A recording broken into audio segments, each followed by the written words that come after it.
Okay, so this is Shiki reading, I think his dad's diary, or like some type of collection of notes, I think, if I'm not mistaken.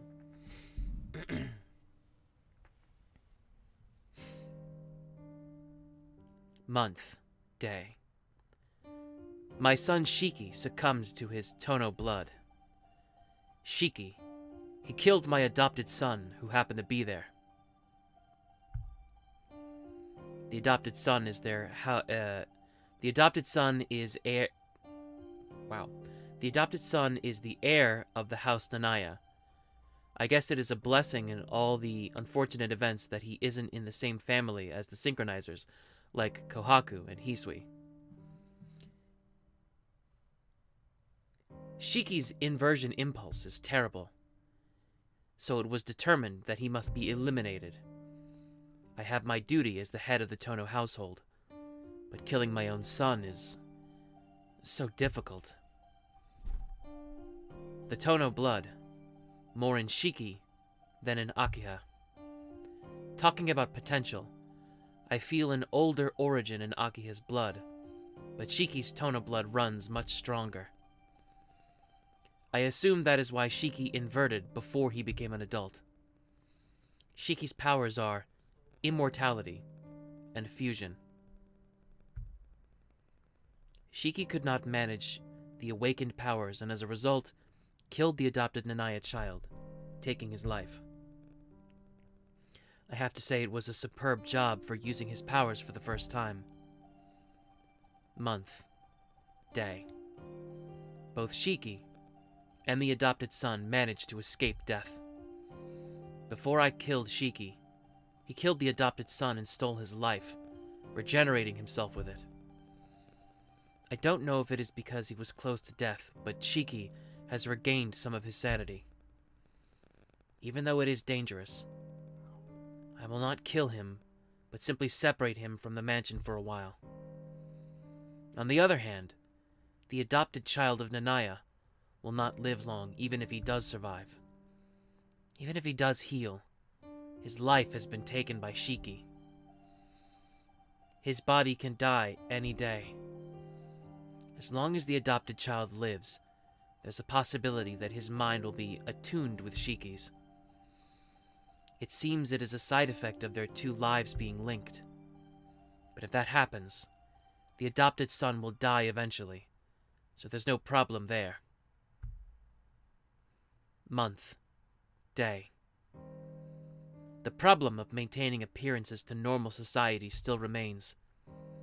Shiki has killed the adopted Nanaya child. I've covered up the incident, but Shiki cannot be shown to the public. The wound I gave him hasn't healed, and his figure has transformed. He's not in a condition to be brought in front of others as Tohno Shiki. He cannot be called a human either. The Nanaya child still lives. As long as he lives, I've decided to use him. If there are any disagreements, I would like to hear them. Complementarity? Complementarity.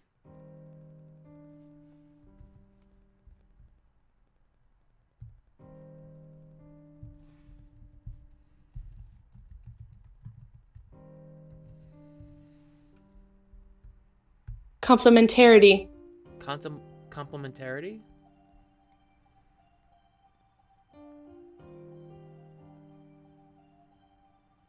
A complementary relationship or situation. All right.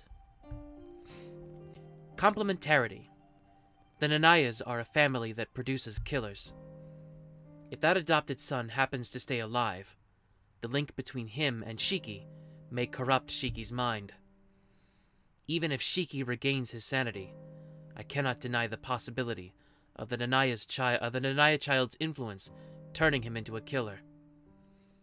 To not let this happen, we must have him somewhere where we can keep an eye on him. But we cannot allow him near the Tohno mansion either. I should have him raised by an appropriate branch of the family. Month.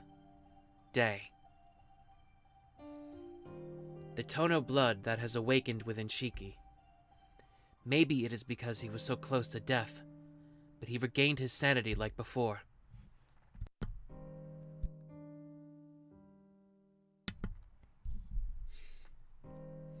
But I don't know if something will cause him to invert again.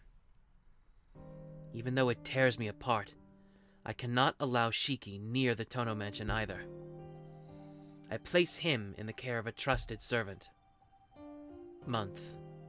Day. I still haven't received word that his sanity has completely been restored. A year has passed with him under the care of another house. My heart is in anguish. It's so hard for me when I think of the way my own son has to live. As soon as Shiki heals, I will be able to bring him back to the mansion. What is this? Adopted son. I knew about the adoption 10 years ago. Even though I don't exactly remember the details, I know about it. He killed me? 8 years ago, in that courtyard. Our minds are linked? The words say that my mind and his are possibly linked. Normally, this story would just be something to laugh off. But right now, it explains too much. No, that's not it. This isn't anything like that. I know. Even though I already know about it, I try not to notice. I want to deny it again. The adopted child was... The one who was killed was... I know which is which, but I don't want to admit it. This is useless. Cursing myself, I toss the letters to the side. All that's left is this. I pick up the diary in the safe. It looks like a child's diary. Certainly nothing Tonomaki Hisa would have had. I flip the pages. There are only 2 words. Help me. Like that, on a white page. It's written really small. Huh? I flip through the pages. Help me. I turn the page. Help me. I turn the page. Help me. I turn the page. It's like a curse that brings the reader to the depths of darkness. Help me. Help me. Help me. Help me. Help me. Help me. Help me. Help me. Help me. Help me. Help me. Help me. Help me. Help me. Help me. I feel sick. I've seen many nightmares up until now, but this is far worse. Those words, help me. It isn't that whoever wrote this diary knew only those words. Only those words. That's all this person could feel. None of the dark litany was scribbled out. One letter after another, like the spewed feelings of this person. This is the only way the author could escape. This person knew no other way to let out this curse. There's still more than half the diary to look at. I can't bring myself to read the rest of it. I flip through the pages, trying not to look at its contents. As I flip through the pages, my hands stop at the very last page. Regular sentences. On the last page, there is a short paragraph. Silver lettering adorns the otherwise perfectly white sheet. So it's better to just become a doll. Gradually, my body stopped generating a pulse. Blood vessels turned into tubes one by one. Blood vanished like vapor. My heart, everything, it just crafted parts. See, that's why. there will be no more pain.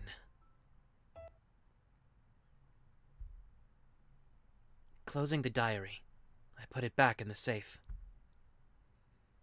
I don't know why Tohno Makihisa kept such a thing, but I do know one thing. Fearing the child's malice, it was something meant to be sealed away in the safe.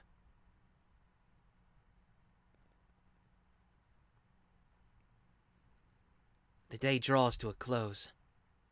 The dark garden. The dark trees spread out before me like a black veil. I remember the dream I saw before coming to this mansion. All right. It isn't that there's something there. I just need to confirm something in my heart. So I enter the black veil.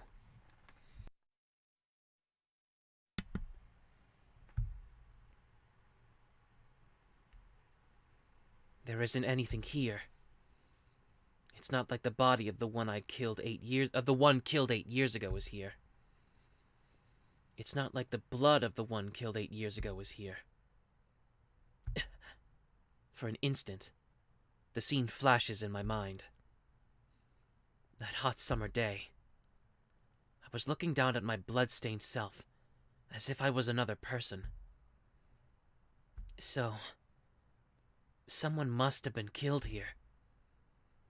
Whether it was me or him, I don't know. Which one was adopted? Which one is the monster Shiki? If I think about it logically, I had to have been the one to kill him here.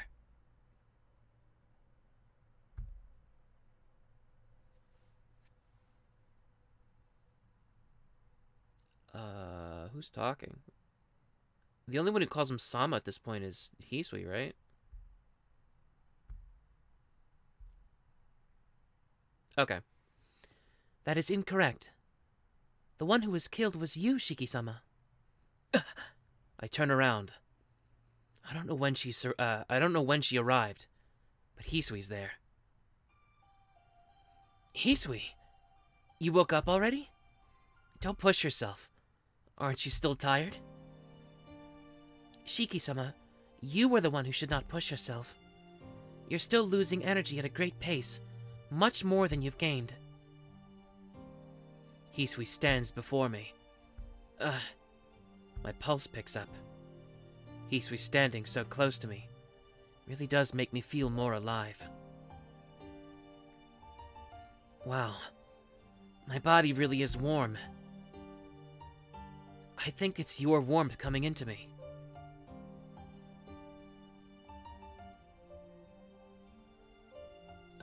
Was that... I think it's... Yeah, I think that's fine. But Hisui, what are you saying? You say that I was killed here. Do you know what happened here? Yes. I saw you die here. You were killed by Shiki. Not just your body and soul, but everything was killed. Her voice was shaking. It isn't that she's scared. Instead, she sounds incredibly angry at the person who killed me. Wait a sec, Hisui. The one who killed was the adopted, Nanaya kid. The one who was killed was the adopted Nanaya kid.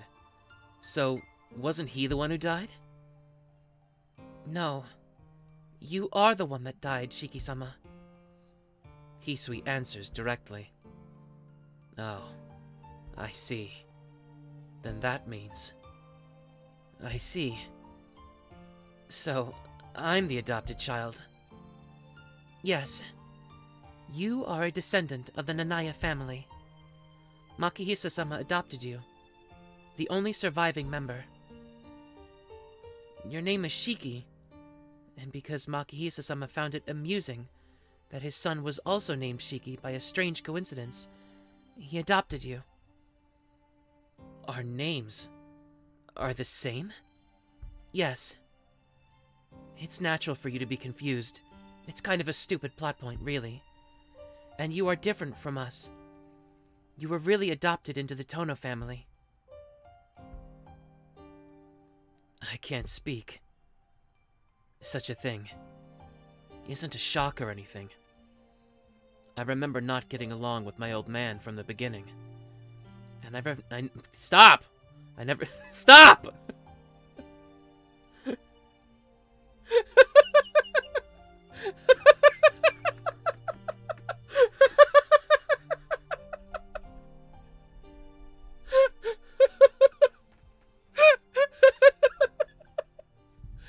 Okay, I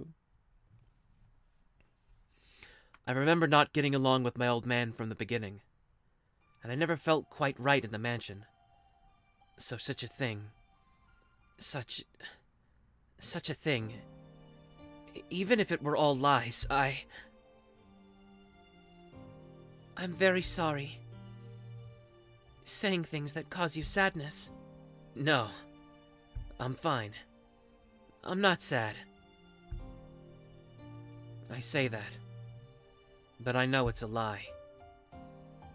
I don't know what kind of feeling it is, but it's true that I feel an emptiness in my heart. But that's weird. People of the Tohno bloodline have powers, don't they? If Shiki is a vampire, well then what am I? I'm not the same as him, but I have these strange eyes. I do not know in detail, but Akiha-sama said that you are the same as Nesan and I, whose families are enemies to those of mixed blood. We have the power to synchronize with those we exchange fluids with. And the Nanaya family had the power to fight demons. I see. Certainly my eyes are not a power to help people like Hisui's. Rather, it's a power to kill. I see. Then, why was I adopted by the old man? It doesn't make any sense why he would adopt an enemy. Shiki-sama, you are the inheritor of a very special bloodline of demon hunters. Asagami, Fujio, Ryogi, and Nanaya. These 4 families are the enemies of mixed blood. I think Makihisa-sama brought you to help fend off something. I mean, how did he even get a chance to adopt me in the first place? I heard you were the only member of the Nanaya family to survive. Oh, I see. 10 years ago. The Japanese-style house nestled deep within the mountains, surrounded by a black forest. A rustic world isolated from the flow of history. I can't quite remember it well. All I can remember is that pale blue glass moon. And in the forest's clearing, a figure that looked like Tohno Makihisa was cutting up lots of people.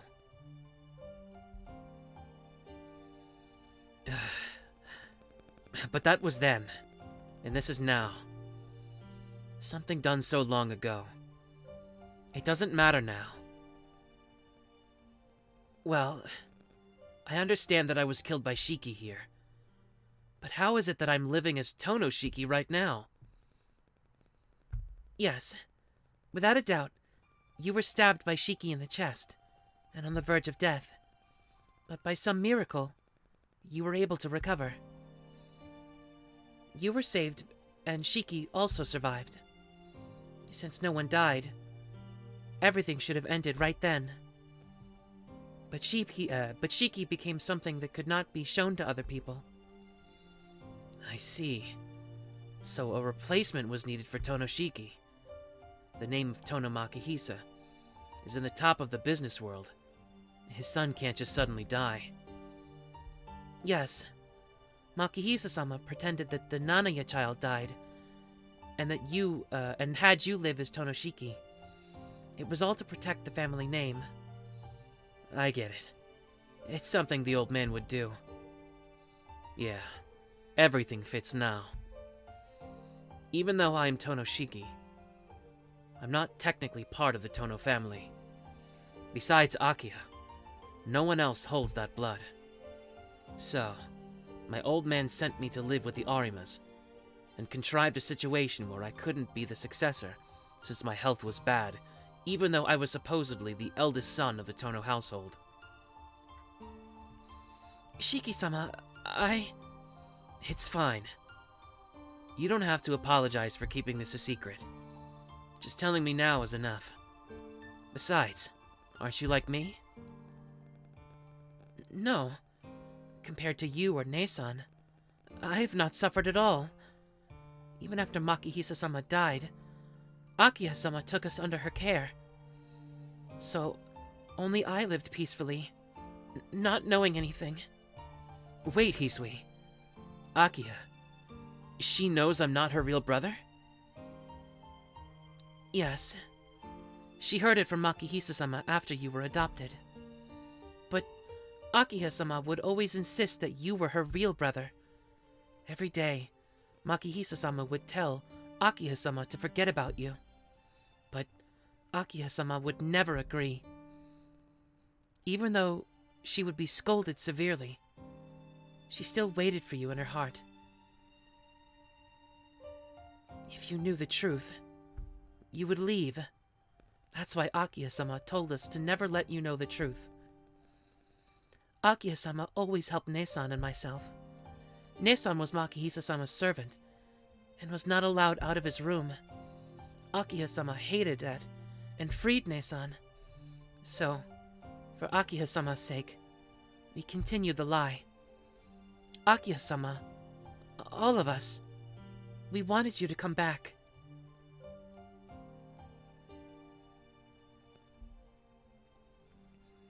Hisui. So please, do not hate Akiha-sama. More than anyone else, she thinks importantly of you. Yeah, I know. There's no way I would hate her. It's more appropriate for me to be hated. I was the one living peacefully, while you were all suffering. So, I'm thankful to Akiha. She welcomed me, nothing more than an outsider, back into the mansion. She even calls me brother. So, I'll have to keep it up too. If she's willing to call me Tohno-shiki.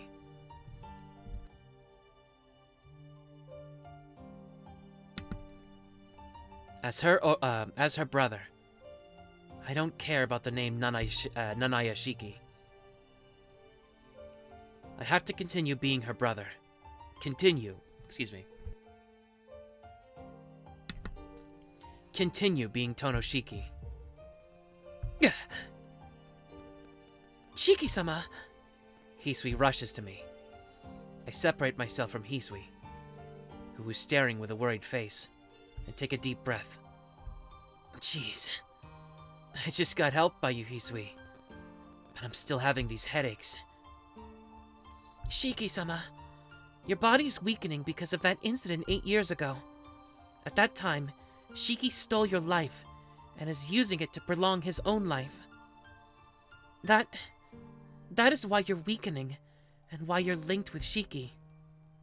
I see. So that's how it is. In other words, as long as I don't do something about that killer Shiki, I won't be able to return to normal. Yes, I believe he despises you utterly.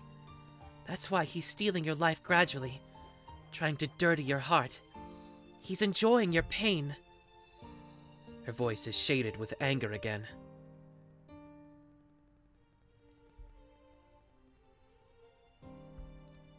He hates me. I don't get it. He's the one who killed me. I can understand me having a grudge against him, but why would he have a grudge against me? No, Shiki sees you as someone who killed him. Shiki-sama, you have caused the existence of Tohno-shiki to disappear. I caused him to disappear? Yes. You were certainly killed by Shiki, but once your life was saved, you took Shiki's place as Tohno-shiki. After that, the Shiki who was confined somewhere must have viewed you as a threat. Tohno-shiki is still alive, But there is now someone else existing as Tohno-Shiki. Shiki is still alive, but you've taken away everything as Tohno-Shiki, and he became something that has no name, no existence. I see.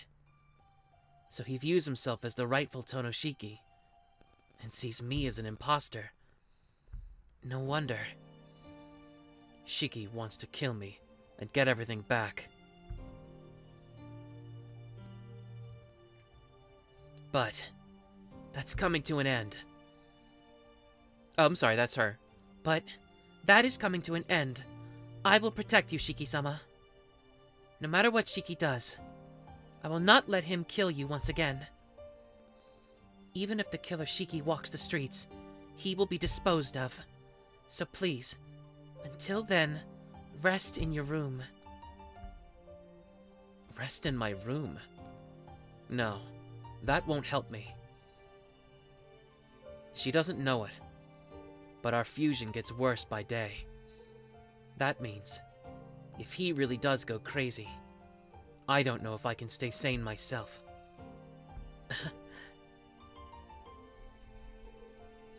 He's a guy who would hurt himself. He's a guy who would hurt even himself to get his revenge. Revenge? No, that's not it. The Shiki who says he was killed by me. The Shiki who sees me as an imposter. The Shiki who repeatedly says he'll kill me. The Shiki who says any of this would not have happened if I was not here.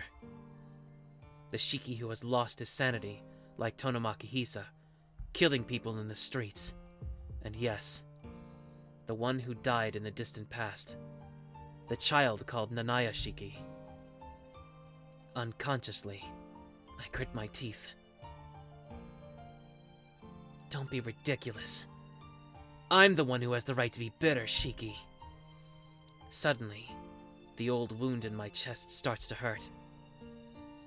There's only one way to stop this pain. Shiki-sama, where are... You know. He says he's gonna come. But I'm not gonna wait for him. I know where his hideout is. I will end this worthless connection of ours. Please stop, Shiki-sama. With your body like that, it will be too dangerous. Hisui, sorry. But there's a knife in my room. Would you go get it for me? I refuse. I cannot let you go. Oh well, I'll get it myself. Watch over things while I'm gone. Shiki-sama! Turning my back to Hisui, I walk away. Shiki-sama! If you do that, I will really get upset. Silently apologizing to Hisui, I head back inside.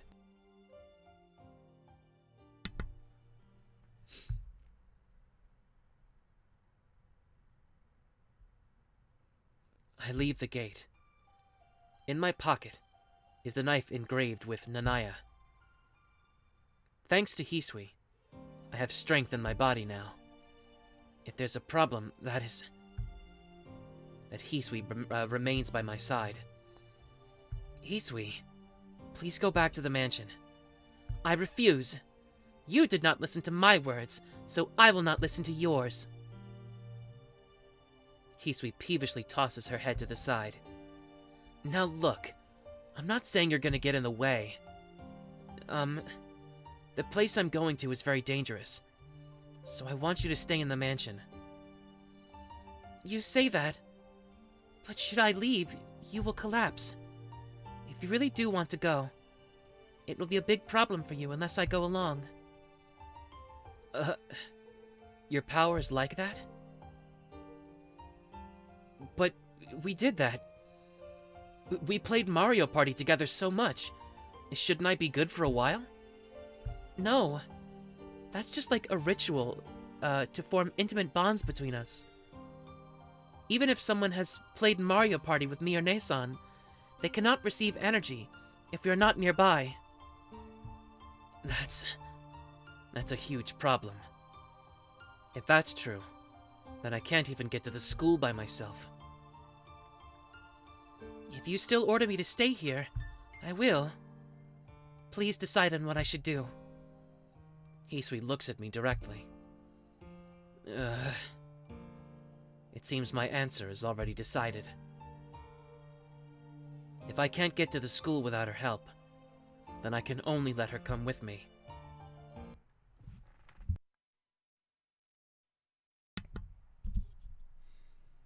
For the first time in so many days, I arrive at school.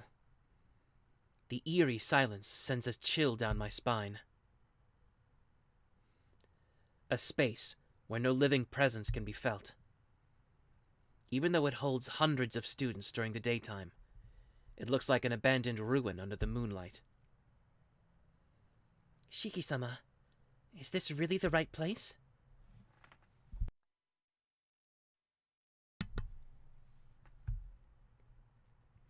I don't have the words to answer her. It's a fucking yes or no question, what? I've only seen him in school in my dreams. Let's go, Hisui. We walk through the front gate.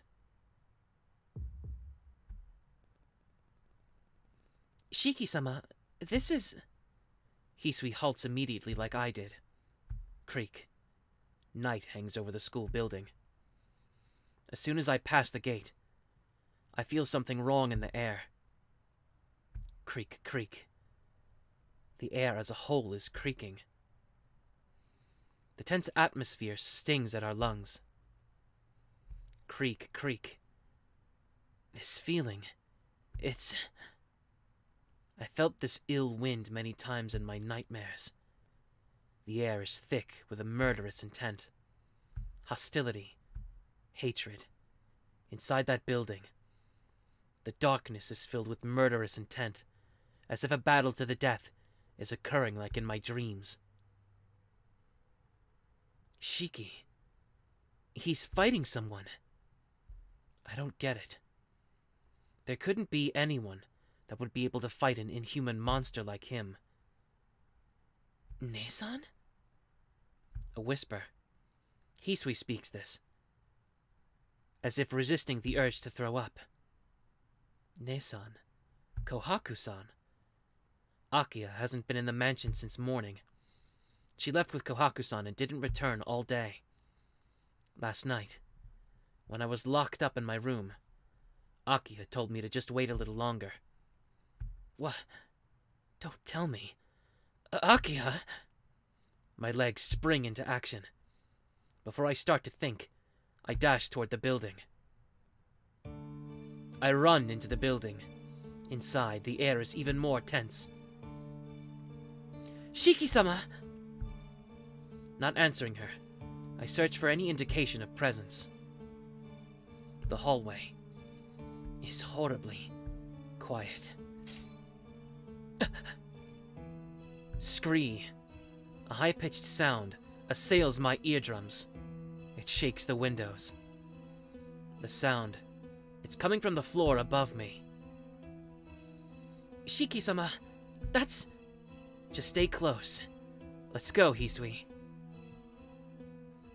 Grabbing Hisui's hand, I bolt to the stairs. Still holding her hand, I go up the stairs. I clench my teeth. That day, I remember about the time when I left the room and overheard Akiya and Kohaku-san talking. We have to go full screen because he might flash back to that.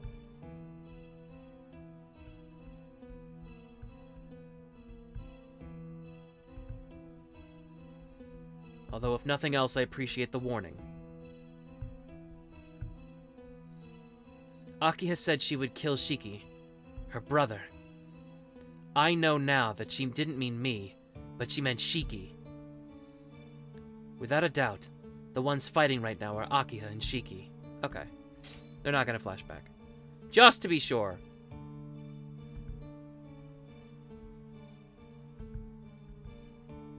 You never know with this fucking route.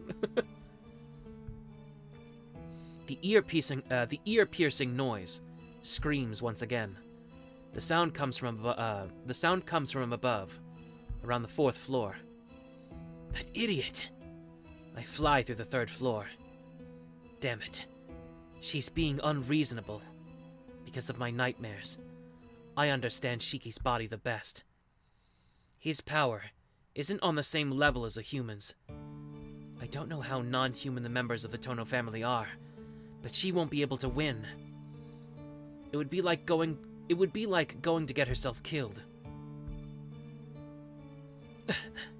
I run up the stairs as fast as I can. Akiha. I turned her away, not trusting her.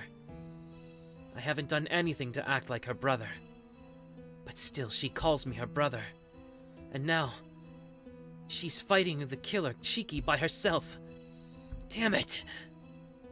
I just have this terrible, awful feeling. Akiha can't possibly win. Will Shiki kill her? I don't know.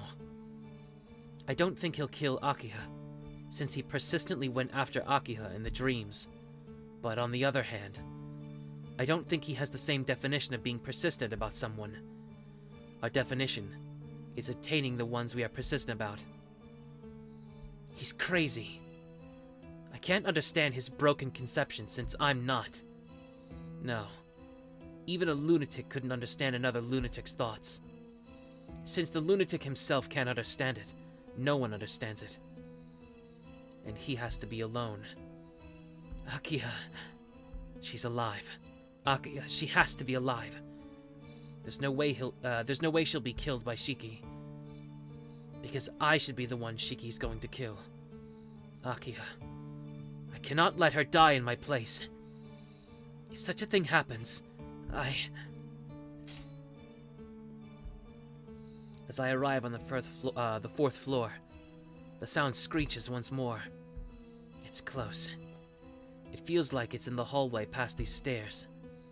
Akiha! The worst mental image, still writhing in my brain. I dash into the hallway.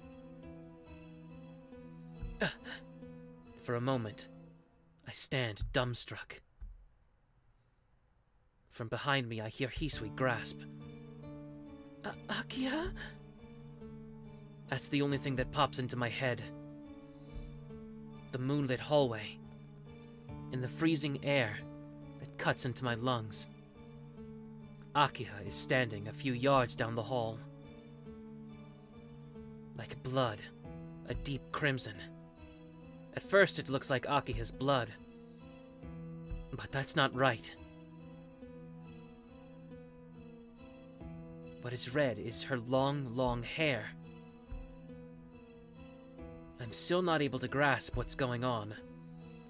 Down the hallway, there is Akiha, with her flowing red hair, and him, crouching with one hand on the floor, coughing up blood. The one kneeling before Akiha is him, Shiki. Akiha is looking down at him. Drawing close behind her is the figure of Kohaku-san. Shiki is seemingly on the verge of death and grasping for air. Akiha is not even breathing wildly. The situation, unbelievably, it would seem Akiha is the one overwhelming him. Gah! Shiki leaps forward. In a flash of speed I can't even follow, a black blur shoots toward Akiha. Akiha simply glances down at Shiki. With that, his body slams to the ground, as if in response to the sound. His torso burns, giving out smoke. Shiki's screams echo through the hallway. His eyes evaporating. His evaporating body is covered in smoke. His body under his kimono has mostly bones showing like a mummy. But he still lives, his gruesome form still staring at Akiha. His eyes filled with fear. On the other hand, Akiha's clothes are undisturbed. Even from here, I can understand it all. Her surroundings are distorted, like a heat-induced mirage. And it seems like more out of this world than the air in the building.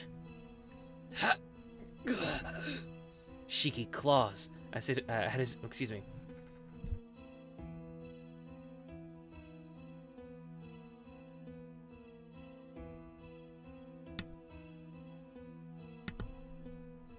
Shiki claws at his evaporating body.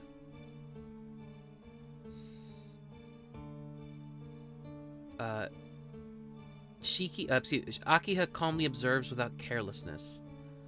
I think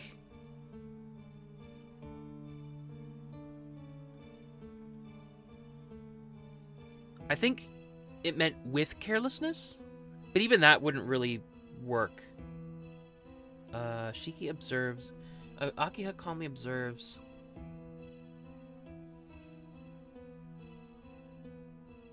Emotionlessly, basically? I don't know.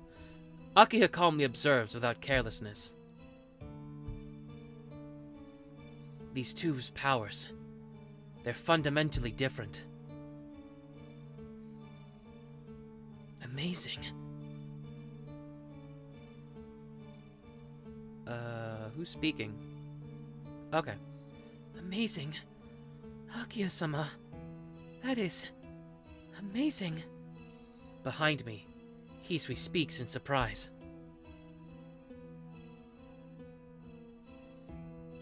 That's exactly what I'm thinking too. What is this? You can say she's superior, but that's too much. She's too overwhelming. This is it, Shiki. Akiha! With ragged breath, Shiki somehow manages to say his real sister's name. Akiha. She just stares at Shiki, unmoving. Why? Why are you treating me this way? I'm your true Nissan. Shifting. The distortion around Akiha increases even more. I love you, Akiha. I only love you. That's why I kept living in that damn basement, trying to kill that imposter, and trying to get us back to being brother and sister. So why? Why are you getting in my way, Akiha? I'm not getting in your way. This is nothing more than my duty as the head of the Tohno household. The duty to pass down judgment on all those in the family who stray from being human. I'm the head of the Tohno household! If he was not here, I would have still been Shiki. I could have always been your Nissan. Wake up, Akiha! That imposter is just deceiving you. The distortion around Akiha increases even more. After closing her eyes briefly, she looks at Shiki as if she's parting with him. I am not being deceived. You are not my Nissan. Ah! Shiki hides his face with his hands. But that's pointless. I don't understand what kind of power Akiha possesses, but that takes away heat from everything in her view, anything she can see. It is an inevitable plunder. So in the next instant, Shiki's face will vaporize. Well, it should have. Shiki-san? Kohaku says this as she realizes our presence. Akiha turns toward us in surprise. In that brief moment, for just a split second, a complete letting down of her guard. There's no way he would let that chance slip away. Shiki lunges with a cry. His black shape explodes forward like a firework. Aki and Kohaku-san both turn, but it's hopeless. They'll never make it. The black shape isn't going for Akiha. Shiki lunges not at Akiha, but at Kohaku-san, who stands next to her. He knows. Just like how I am able to move right now because of Hisui's power, he knows that Akiha's overwhelming power is possible through Kohaku-san's help. Kohaku! Akiha's voice cannot stop it. Heh! Shiki raises his voice, and with his arm thrusting like a spear, aims for Kohaku's face. The sound of pierced flesh. Oh, shit! My voice dies in my throat. Splat. The sound of blood spurting forth. Kohaku-san's face is splattered with the redness of Akiha's blood. Akiha-sama. The sound of coughing. Akiha tries to speak, but blood is the only thing that pours from her mouth. That means the majority of her blood vessels have been destroyed, and all she can do is regurgitate blood. I can't speak. My mind is empty. That is the same as Shiki, who's just impaled Akiha. Shiki pulls back his arm. A thud. Akiha's body falls down on Kohaku-san. Shiki swings his blood-stained arm around wildly.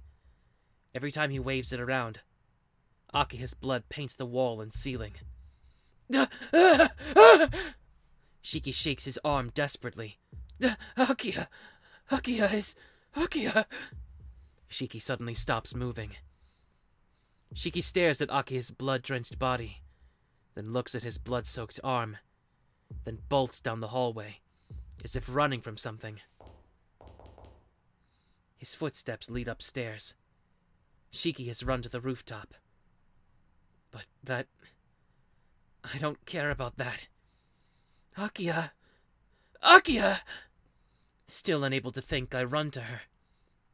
Kohaku-san is still standing in a daze, her amber eyes nothing more than jewels devoid of emotion. I crouch down next to Akiha's body.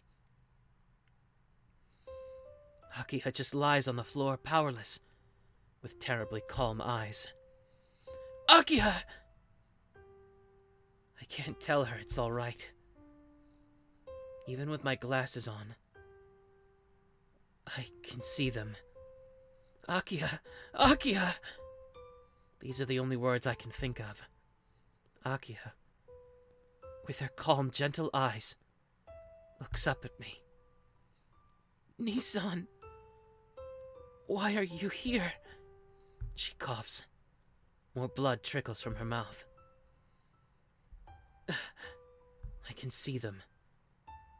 The lines of death are spreading on her body. The lines of death on her body are spreading across her body with gruesome speed. This is fatal. The fact that she's still alive must simply be due to her unnatural Tohno blood. God damn it! Why? Even though I understand death better than anyone else, I don't want to believe it. Don't move. I'll help you right away. Taking off my shirt, I put it on Akiha's chest. Trying to cover up the wound, I tie it up. The blood soaks the shirt in matters of seconds. It doesn't do anything. As if trying to hold off my weeping emotions, I push against it. All I can do is push. Hey, answer me! In a daze, Akiha says this to me. I'm sorry, that was her talking. Answer me. In a daze, Akiha says this to me, like she does not see me pushing against her wound. Nissan, why are you here? I'm curious, so I can't rest until I know. Things I don't understand. They make me angry. You know that, right? Yeah, that's right. I nod. Her wound keeps bleeding. The shirt is too soaked. It can't stop the bleeding. Damn it, this crappy shirt. Why does it have to soak so fast? I'm pissed. At this useless shirt. My useless self. Really not being able to stop just one wound. Stupid. Stupid. Why, you ask? This is my school. Even though it's late, it's not that strange for me to be here. I hold back my tears. I answer as best I can. I see. This isn't like me at all. I didn't even think of that at all. Akiha sounds satisfied. She doesn't even seem to be in pain. Only, her body warmth starts to disappear. Like pure white ice melting under the sun. Does she understand what's happening? Or maybe it's because she does understand. She speaks normally, as if we were talking during breakfast. Hey, did you hear about what we were talking about? Yeah. Sorry, but I overheard. Oh, you know now. I'm such an idiot, letting you hear it. The person I didn't want it to let hear the most. Don't speak. It's okay, so relax, please. Please. I roll up my shirt and tie it around her body. I know it's useless. But if I don't do anything, I don't think I can stay sane. I'm sorry, I've deceived you all this time. I've kept secrets about so many things. It's okay. I don't care about that. So please, Nissan, you're not my real brother. I was a horrible woman. I wanted you to always be by my side, so I told all those stupid lies. So this is my punishment. With her trembling lips, Akiha says those words clearly. The blood doesn't stop. I'll go crazy at this rate. I knew. I already knew, so don't worry about it. I grip her hand tightly. She takes a deep breath. Akiha gives a strange smile. Nissan, you knew? Then I didn't have to hold back. I really am an idiot. Her lips shape those words. She should have said it. She should have voiced it. But Akiha did not do so. Akiha? There's no reply. What I'm holding right now is not breathing. Hey! There's no response. What I'm holding is what used to be Tohno Akiha. Say something! There will never be an answer. What I'm holding has closed her eyes calmly. Akiha! I shake her body. Even though I understand better than anyone else that it has no meaning. Shiki-sama, please! Hisui places her hand on mine. Without even realizing it. I was making her body dirty. I, like an idiot, made her body dirty. What does he mean by that? Just getting blood on it, I guess? Quietly, I place her on the floor.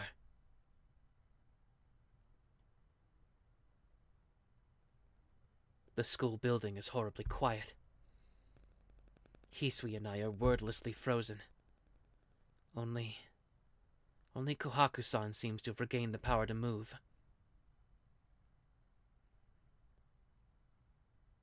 I wonder where Shiki-sama went to. Shiki. Those words catapult my consciousness back.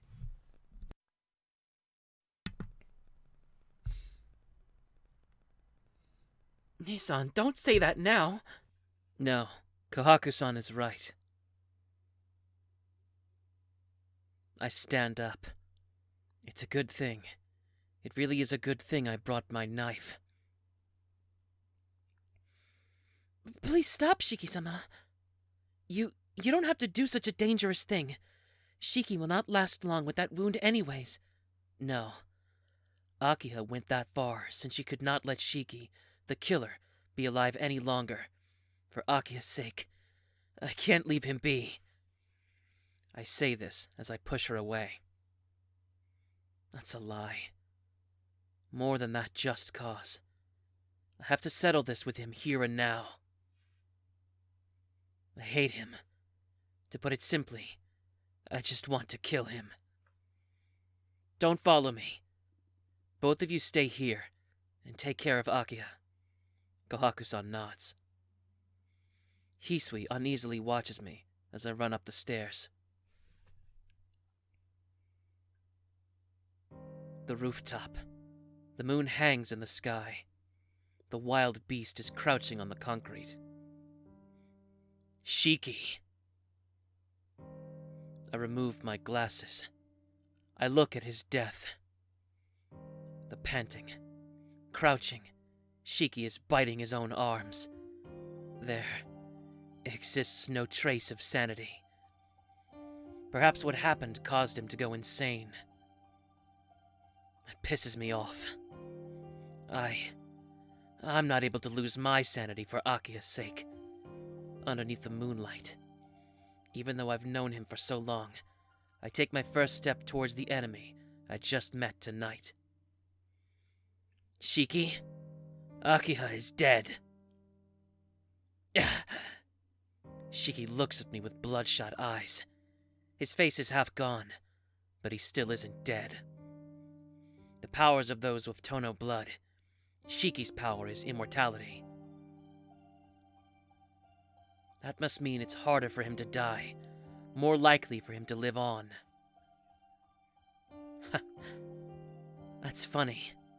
For me, it means nothing. You look ugly. Shut up! Shiki gets up with a sharp breath. Shut up! Shut up! Shut up!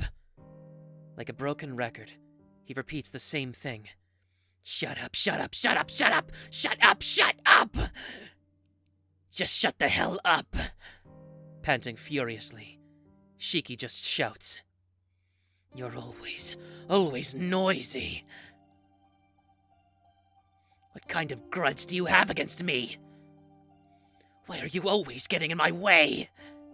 Shiki screams around while staggering around. What are you? I don't get it. Just shut up! Just leave me alone! Don't look inside me! Don't use my dreams! You're always watching me. That's why I'm so full of uneasiness. Shiki claws at his head. I never even thought about that. I've always seen him, tracking him in my dreams. But it never occurred to me how Shiki would feel about being tracked. Get out! Get out of me! Get out of my house!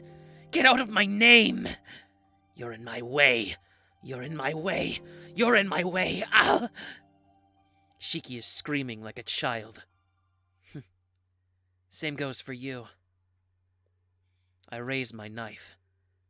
I never thought to understand him in the first place. I came here for a death match.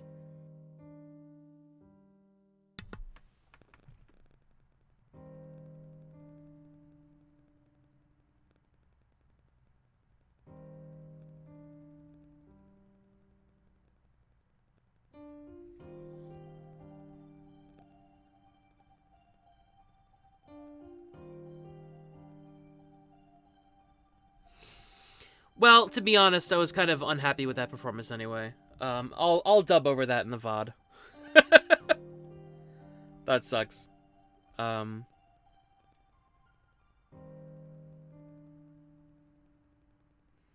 Good lord. God damn it. Okay. I came here for a death match. Fine! Let's fight to the death. All those who get in my way are my enemy. I'll kill you all! You, Akiya, Kohaku, just like that old man who wanted to lock me up until I died. I'll kill you all! Shiki screams like a raving lunatic. His figure really is ugly. And then, Shiki attacks me head on. Because of that fight with Akiya, Shiki does not have a functional body, so it was easy. Shiki runs, or so he thinks, and I avoid his arm, which is swung slower than walking speed. I slice the line from the top of his head to his abdomen.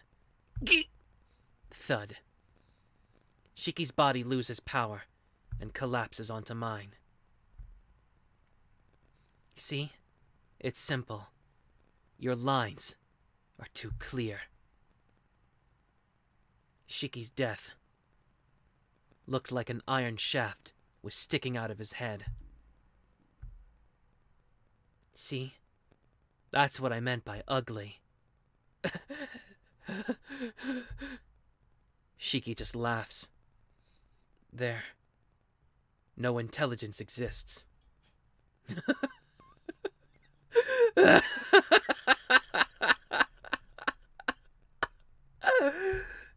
Laughing and dying. His arms, leaning on me, fall to the ground. Shiki dies. Before he does, he looks up at me curiously. Who are you? Huh? Who are you? What are you saying? I'm the Tohno Shiki you were always targeting. I see. You're Shiki. Shiki collapses to the ground. What's this? You look nothing like what I heard. Shiki collapses, and his body disappears into the wind.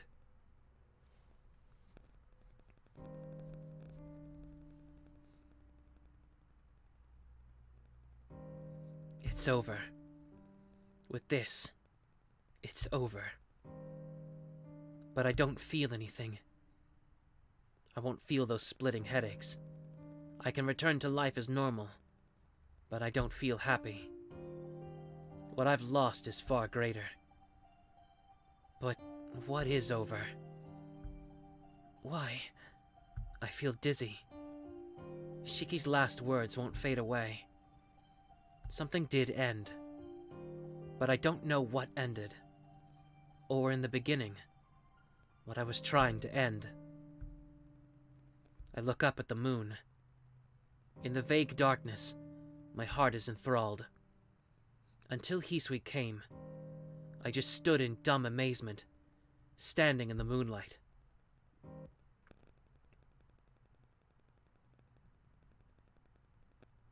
Ugh, Jesus.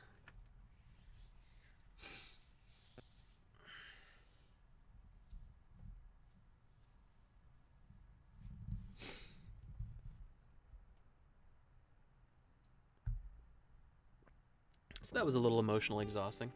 Give me a second.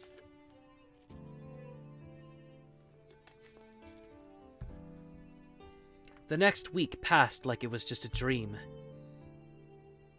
Just like Shiki's dead body, Akiya's remains dissolved into nothingness. Jesus. I guess it has to for the plot, right? They can't get caught with a dead body at school. The whole affair did not leak out to the public, and was taken care of by the people of the Tohno family. I stayed in the mansion, becoming the successor to the Tohno household in Akiya's place. For now, it's just in name, but I guess it's not something that can be determined easily. Since Shiki died, my body returned to health, and I'm allowed to lead a normal life. As for everything else, only a little has changed since before. My happy school life without Akiya, my life at the mansion with Hisui and Kohaku-san. I, Tohno Shiki, think the whole incident that occurred after I came to the mansion ended. However, There's still a matter I have to take care of. If I think about it, there was a slight discrepancy. It was something so small that if I didn't question it, I never would have noticed. That night, if Shiki did not leave those words before he died, the discrepancies between my memories and what Kohaku-san and Hisui told me, Shiki had a grudge against Makihisa. Shiki had a grudge against the old man because he was going to be locked away his entire life, even though my old man wanted to return Shiki to the mansion as early as possible. Shiki thought of me as a target of revenge, but he never showed up in front of me, and he did not even know what I looked like. And one more thing. That one dream, where Shiki was violating that one doll-like girl, we have to be real fucking careful.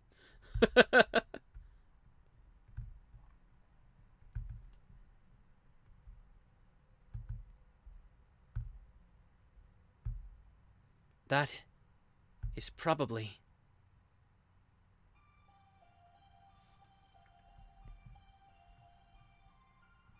Okay.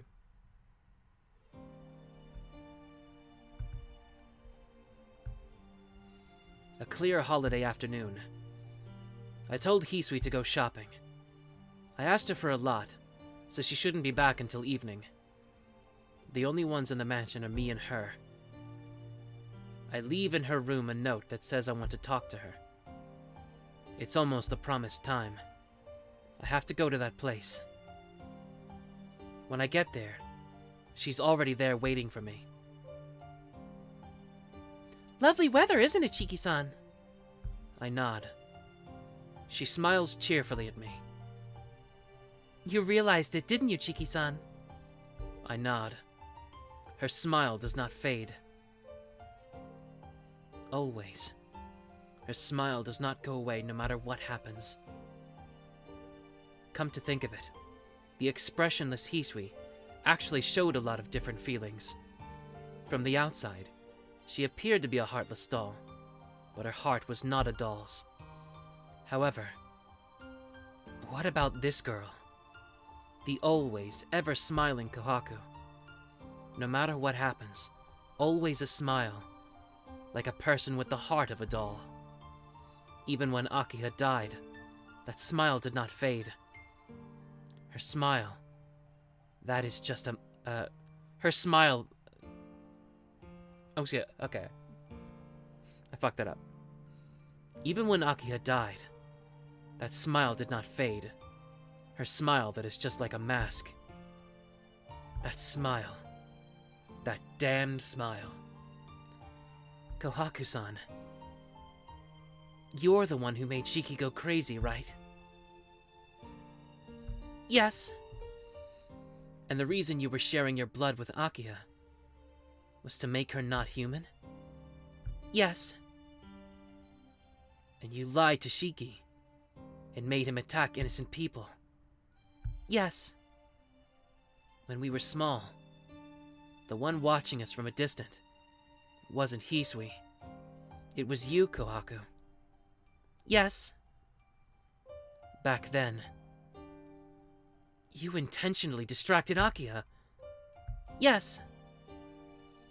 And then you suggested that I kill Shiki. Yes. All of it. All of it is how you planned it out, Kohaku. Still smiling, she nods. That's right. All of it was something I wished would happen, Shiki-san. Still, she smiles. I feel a chill, and unknowingly take a step back. Why? Why did you do these things? Oh my. You know already. There are only 1 or 2 reasons why I would do all of this. Revenge. I think that's it.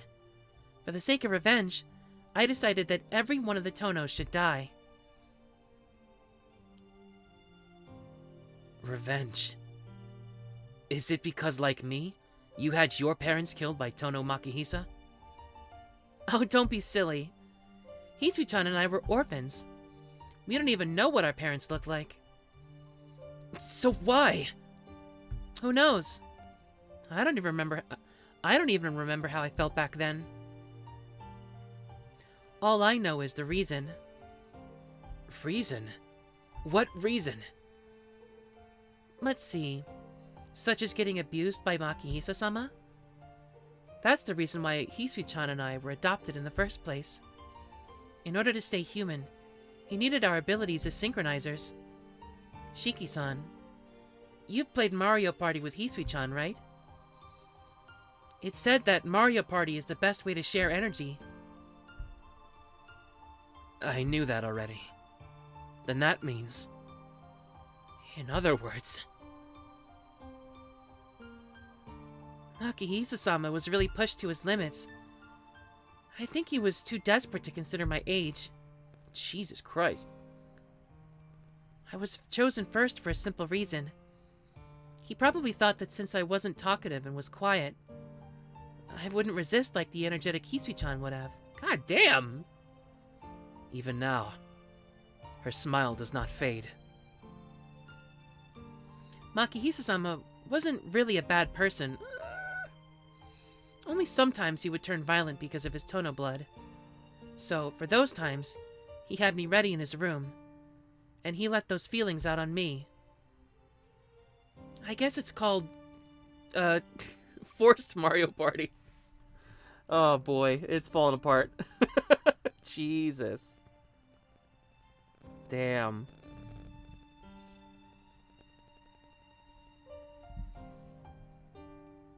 Nah, fuck it. Let's take it seriously.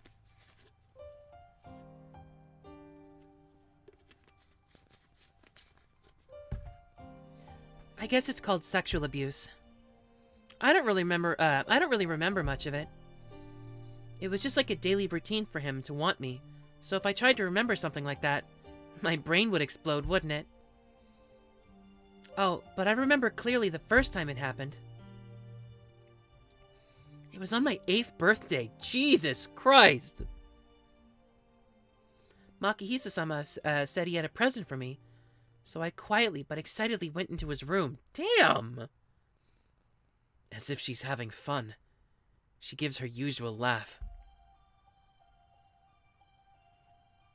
Every day, he got a little worse. But that couldn't really be helped. I was merely a child, so my abilities as a synchronizer weren't fully developed. That's why he needed Hisui-chan's help too. But since I was the older sister, I just thought I shouldn't allow her to cry. So I took in everything Makihisa-sama wanted to do. I asked him not to touch Hisui-chan, because I would take everything by myself.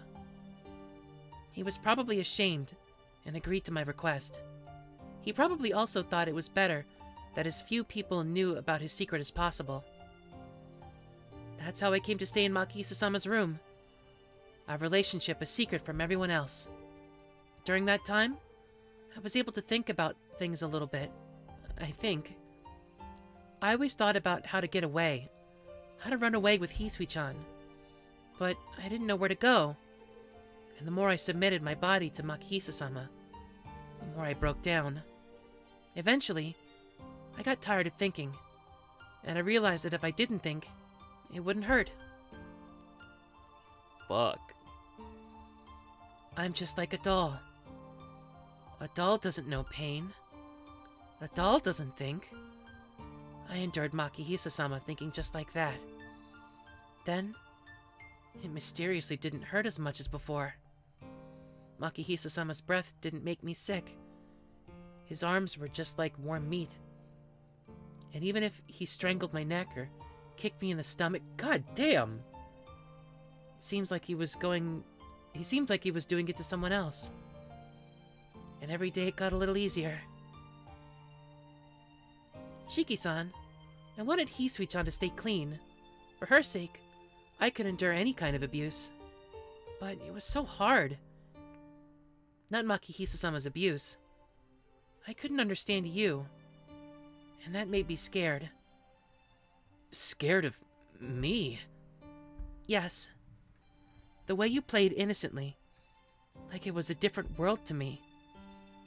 I looked out the window to see all of you play when Makihisa-sama wasn't looking. I didn't understand any of that. I didn't understand why you did those pointless things. It was strange for me to think so, since it was just another world and I couldn't be involved in it. I wasn't jealous of you, and I didn't hate the Tohno children. All I did was stare at all of you, while having this unknown feeling. But I was afraid that that feeling would turn me back into a human.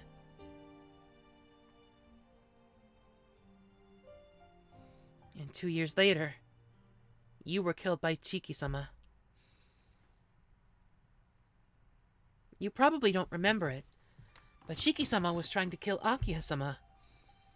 But you suddenly came, and you shielded Akihisa-sama. You weren't related to her, and you had everything stolen from you by the Tohno family. But you still died protecting her. At that time, I was watching Akihisa-sama, was holding onto your dead body painfully but happily. Oh, maybe I made up my mind back then, that it would suit Akihisa-sama for her to die just like you did. What? Wait, Shiki-san. If you want to know the reason, you have to be patient. I stopped my rush toward her. Days later, you were brought back to the mansion, and you were going to be adopted by the Arimas. That was really a secret, but I overheard it from Makihisa-sama. That's how I knew you'd be leaving. I didn't have time to tell Akihisa-sama or Hisui-chan. When I thought that I couldn't see you, that boy again, without even getting to talk to him, my legs strangely moved, and I ran down the hallway and found him, but I couldn't think of anything to say. So I gave him my ribbon, the only thing that I owned.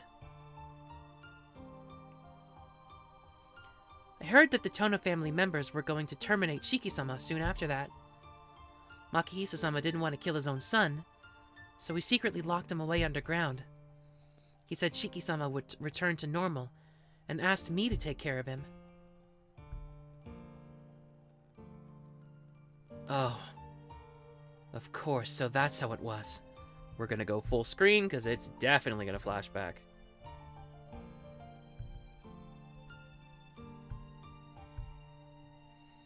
So that dream was real. It wasn't that I wanted to abuse Hisui or Kohaku-san. That was, in reality, Shiki did that to her. Okay. I thought for sure they were gonna do that.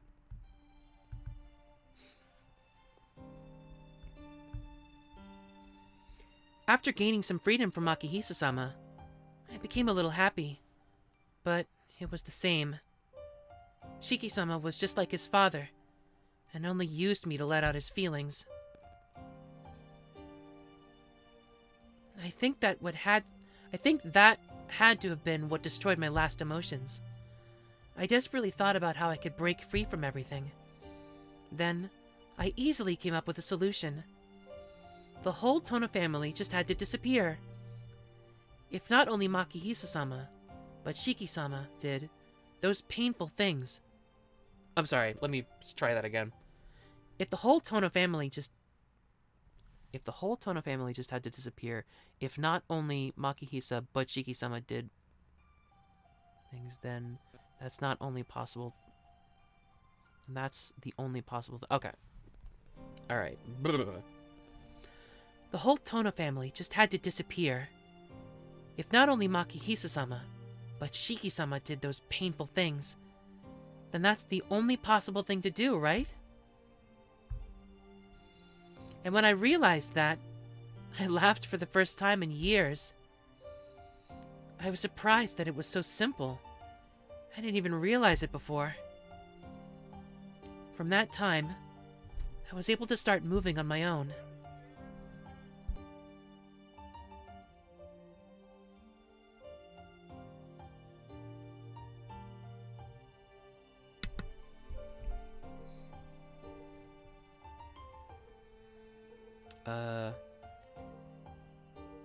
The hardest thing for me was to find a reason to move. A doll can't move by itself. Without a spring or strings, it can't act like a human. So once I found a reason, everything became simple.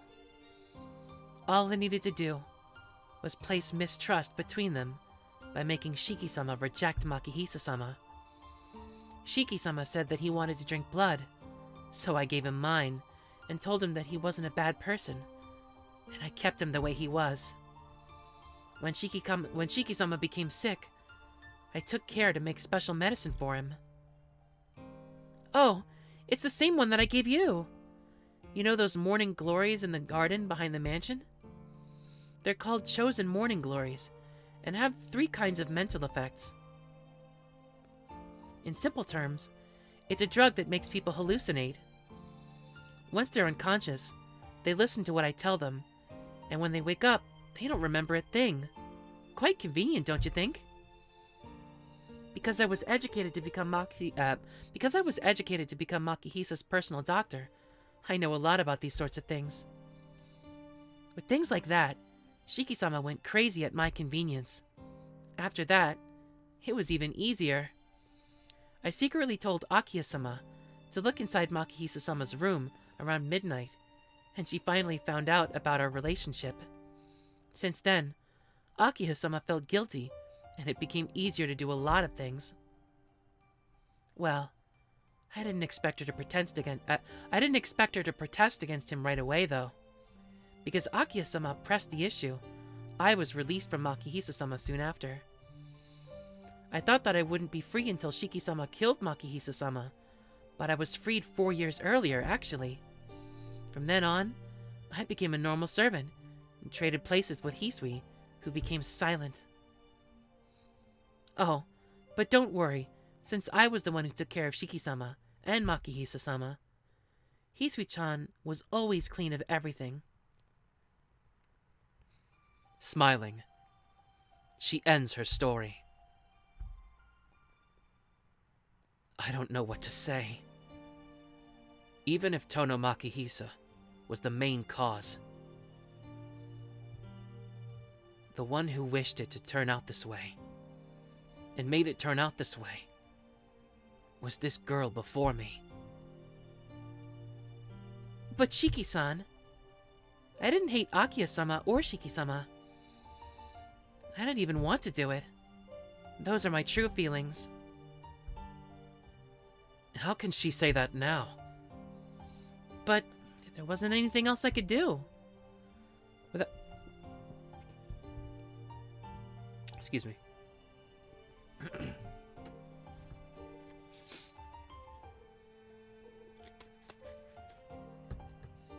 Without a purpose like that, I couldn't live. A doll cannot move on its own. Without anything to guide it, it can't move. But still, that's unforgivable. There wasn't anything I ever wished from my heart, but it's strange. Everyone seriously accepts what I say. Just the words of a 10-year-old child can manipulate their feelings. Aren't coincidences scary? Kohaku giggles. Are you satisfied, Kohaku? I don't know. I'm merely a doll that doesn't feel happiness or sadness. I thought she'd say that. Before me is a human that's a doll. A girl whose emotions were exhausted so long ago. Nothing remains. Telling herself that she's a doll that doesn't feel any pain. More than half of her really believes it. That's why injuries don't hurt her. Shiki and Akiya died, but she doesn't feel happy or sad. She is just an empty shell, manipulated by strings.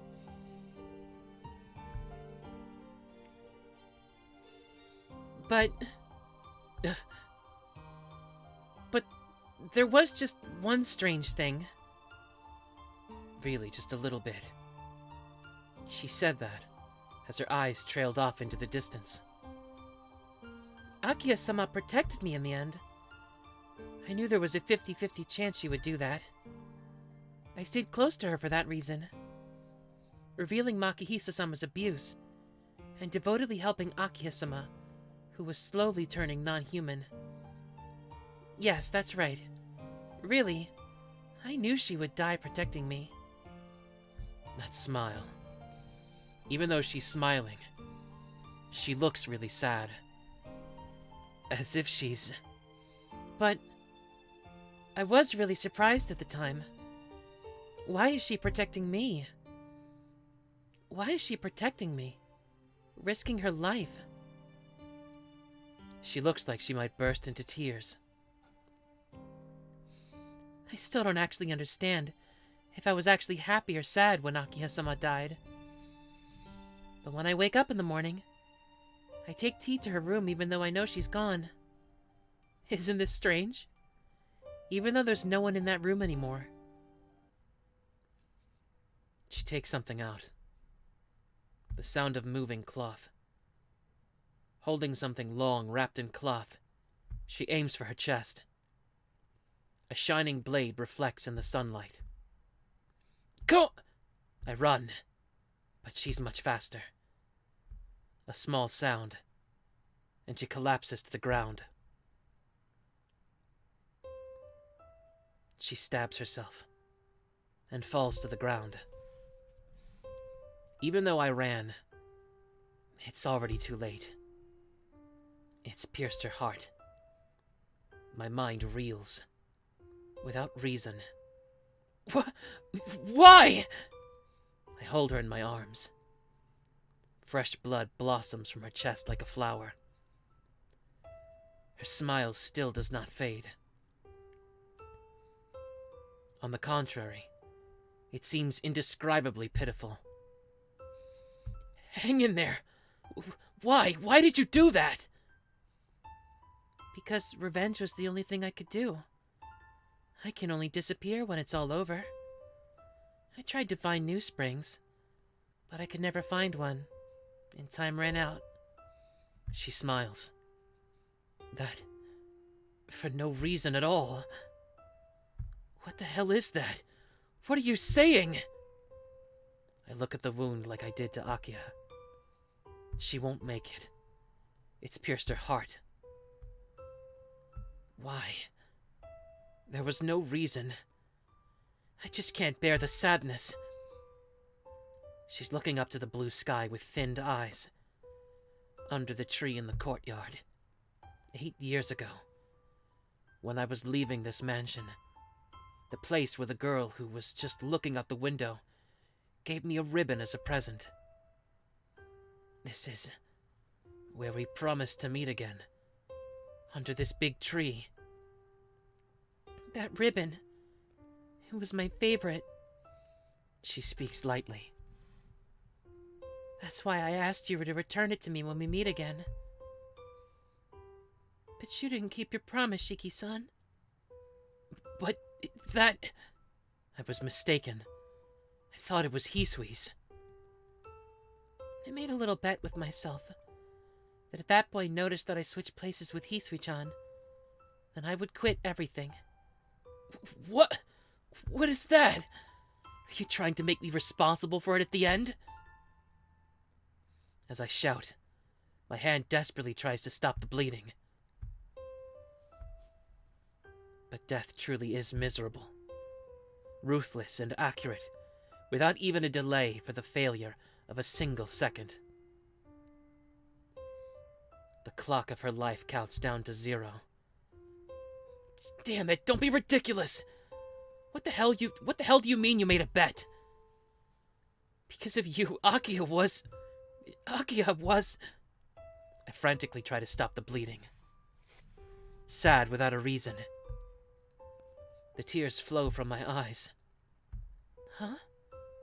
You're crying, Shiki-san. Well, excuse me! Damn it! I know it's your fault, damn it. So why do I... That's right. Gohaku, I still don't want you to die, damn it! Tears flow down. She smiles again. Shiki-san, You're too kind. But please don't worry about it. I'm just a doll, so I don't feel pain or fear. That again. Why do you... But it's much easier this way. Being a human, everything is painful and hurts too much. But no one saved me. I couldn't escape. She exhales slightly. She closes her eyes and remembers. I just remembered something. It was when I was a child. I was scared and hurt, but more scared of dying. Tonomaki Hisa was huge, like a demon out of a storybook. The mansion was too big, like a haunted house. Every day was cold, and it was my daily routine to cry and scream. But if I raised my voice, it got worse. So I had to endure it all. But my sister was playing outside. She was laughing under the sun by easily jumping out the window of the haunted house, where I could not get out, no matter how much I wished for it. Come to think of it, everything was sad. That's why I wanted to become a doll that didn't feel pain. The bleeding doesn't stop. With her eyes still closed, she remembers the childhood filled only with pain. I don't like pain. That's why I thought it would be better to just become a doll. Kohaku. And gradually, my body stopped generating a pulse. Blood vessels turned into tubes one by one. Blood vanished like vapor. My heart, everything, just crafted parts. If I did that, there'd be no more pain, right? I can't say anything. A girl who thought she was a doll. A girl who couldn't live without thinking she was a doll. Kohaku had no other means of salvation but to maintain an illusion that she was really a doll. That's why, even if you are this kind, there's no need for tears. It's just a doll breaking. Kohaku still keeps her eyes closed. No, that's wrong. I grasp her hand and shake my head in refusal. No, Kohaku, you are human. You can't be a doll. Kohaku, you're alive. You're a living human being. Fuck me, Jesus Christ. You're a living human being. Is proof. You're bleeding red blood right now. That's right. She laughs again. Right? You're a normal girl who liked Akiha, was always worried about Hisui, and laughed when we talked about stupid things. So, even if she wished it, and caused the deaths of Akiha and Shiki, Kohaku, there was no reason for you to die. Increasing my grip, I see these words from the bottom of my heart. Shiki-san, you're just the boy I thought you'd be. I finally got to speak to you. Her heartbeat surges like it's a grand finale. Her chest rises and falls. Her closed eyes open. At the very end, she looks at the deep, distant blue sky. I see. I guess it was only an illusion after all. She coughs up blood. It hurts. She whispers softly. That's why I wanted to be a doll. Then she passes away. The hollow eyes endlessly look into the blue sky. Not a fake smile, but a quiet and sad face.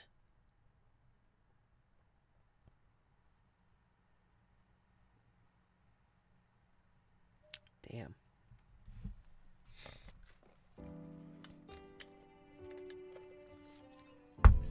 Well, that was kind of a drama bomb right at the end. Damn. Leaving my room, I head towards the gate. After a quiet meal together, we leave the garden behind.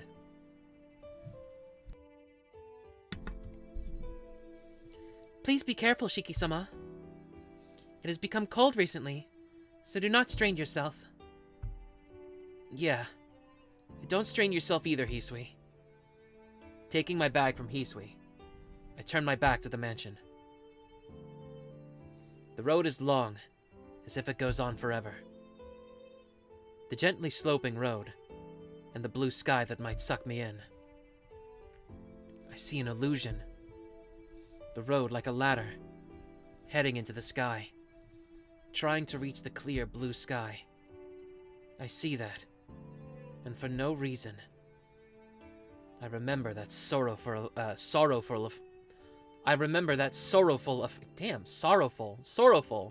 Fuck, I can't say that word. Damn. I remember that sorrowful affair. Hisui. Yes. What is it, Shiki-sama? Tomorrow is the start of winter break, right? I'll come straight home, so how about we go into town? I have something I want to talk about, too. Huh? To town? Yeah. Once it's winter vacation, let's take a trip somewhere. Well, I don't know where yet, but I was thinking of letting you decide. Hisui stands there in silence. That's right. Hisui doesn't leave the mansion for herself. Kohaku-san was always the one to take care of things outside, so Hisui never left for 8 years. It isn't that I don't like that fact. Only, it's just that I wanted to go somewhere new with Hisui, and wanted to increase our fun memories, so we don't lose against all the sad ones. What do you think? If you don't want to, I don't mind either way. No. If I get to be with you, it would make me very happy. I will look forward to it. I see. Then I'll be back before noon. Please be waiting in some regular clothes. Well, then we'll figure out what to do. And maybe a terrible guy might come along too. But we'll deal with it if it happens. Hisui tilts her head questioningly, but agrees. When I go to school, I will end up asking for suggestions from Arihiko, but considering him, he will want to come along. Well, that's that. I could ask his sister to come along too, and going with a lot of people might not be so bad either. Well, I'm off. Thanks for sending me off, Hisui. Saying that, I run down the hill. The road is long, and continues into the town. I run under the clear blue sky, and feel the warmth of Hisui's gaze on my back.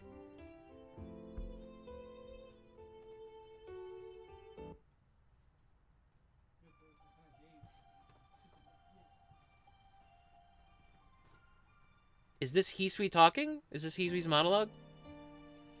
And I see him off.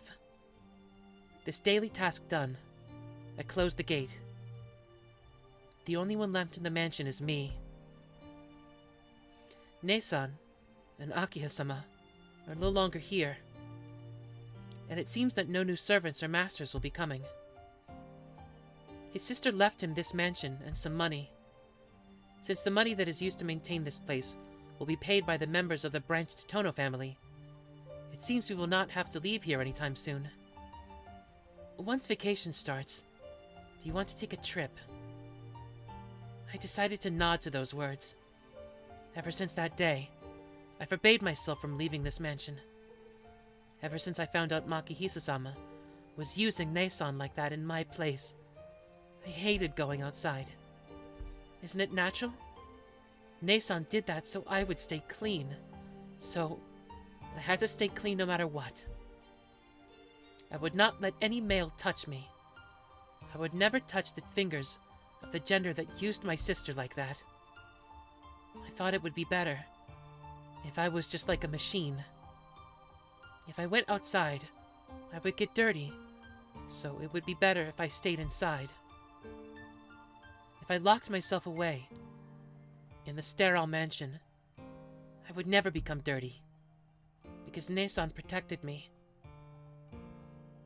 I thought the only thing I could do was become like a doll, staying pretty forever. But I will end that, will I not? I'm thinking of going outside, Nasu.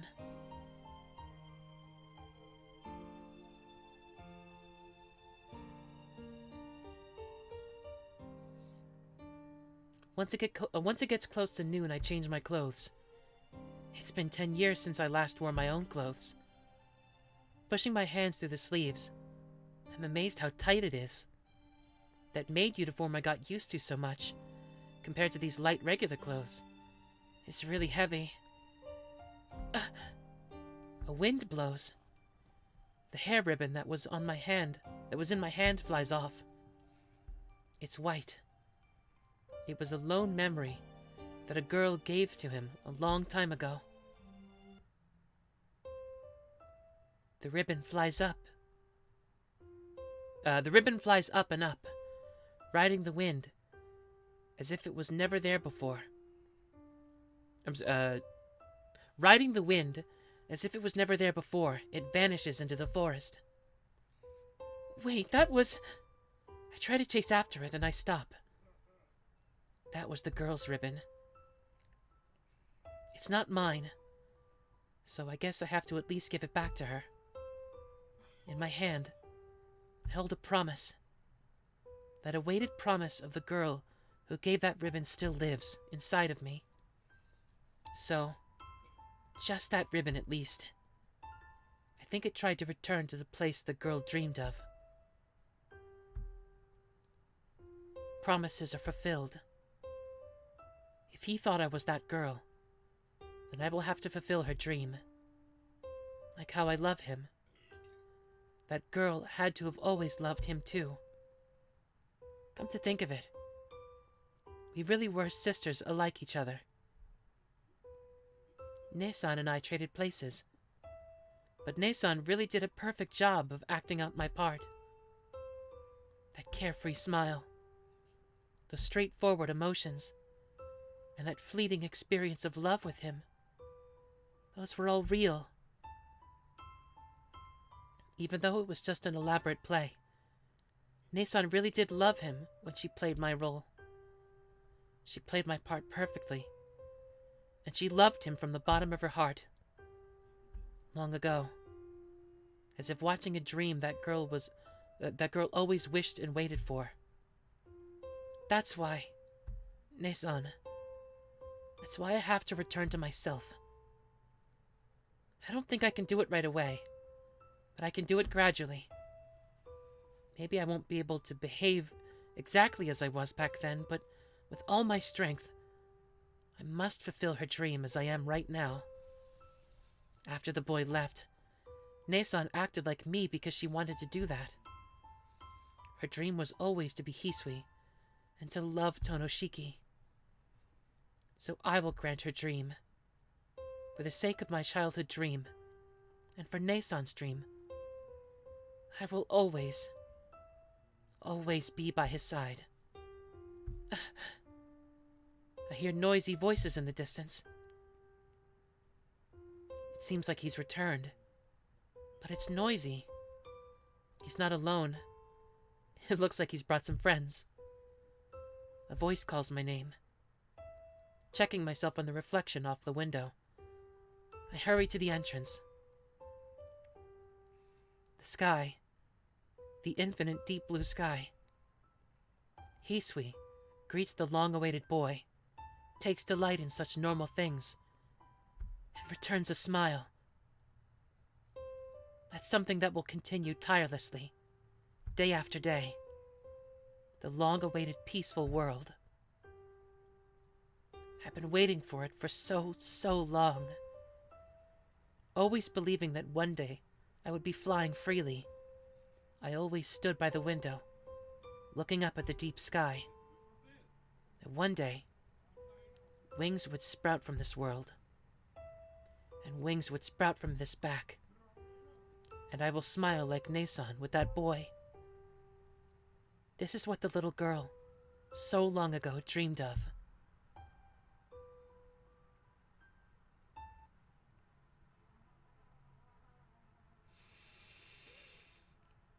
I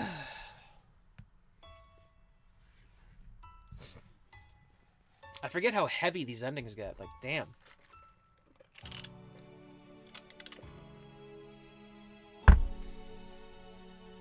Oh. Wow. That escalated very quickly. Like that got out of hand real fast. Jesus.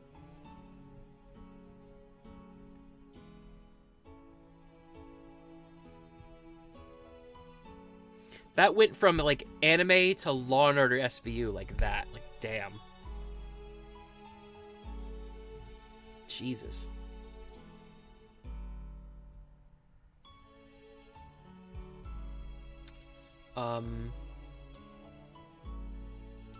Yeah. Knowing now that, like, I feel like it was pretty obvious to the audience that they had switched places, starting the Hisui route, because they show the girl with blue eyes at the very beginning. But I think the Kohaku switch, where Kohaku would dress as Hisui in the literal sense, that was pretty well done. I didn't think that became, like, super obvious until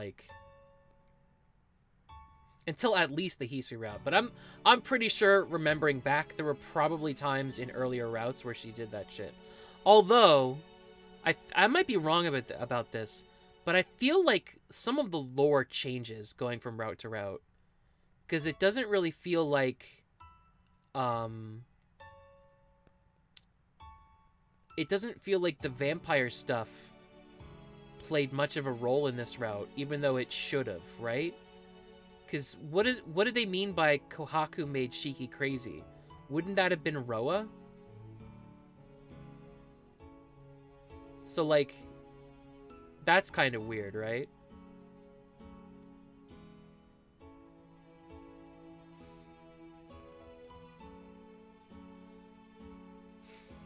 She did it right after Shiki killed Arcueid and awakened in his bed.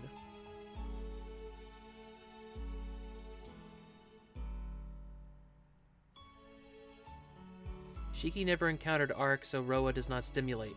That's true. But I feel like I remember capital S Shiki mentioning something about Roa in the third round. I might be misremembering. But doesn't he have, like, vampiric powers in at least the third route, if not this one? It's a mix of things. Okay.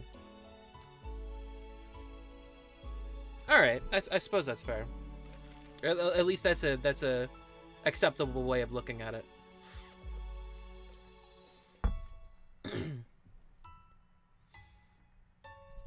I think their intention was to have certain things be less relevant in later routes than others, but it gets to a point where it kind of feels like things that we learned in previous routes sometimes don't necessarily apply to other ones.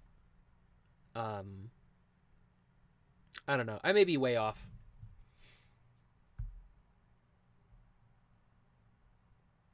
Will you take Seal Sensei's lesson? She's probably going to say exactly the same thing.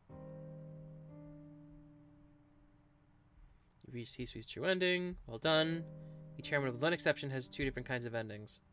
True ending and a good ending. After reaching the ending... Okay, so she has a good ending also.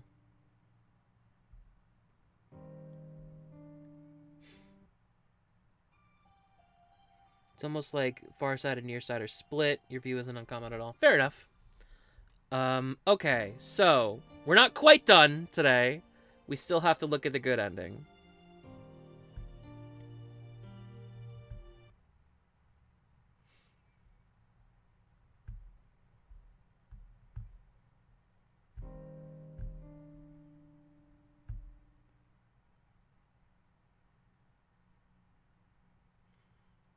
So there should be a choice coming up at some point.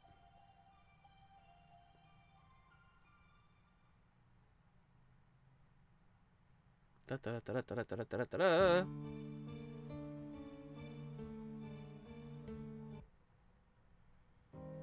Does Akiha still get Chidori'd? Oh, maybe not. Okay.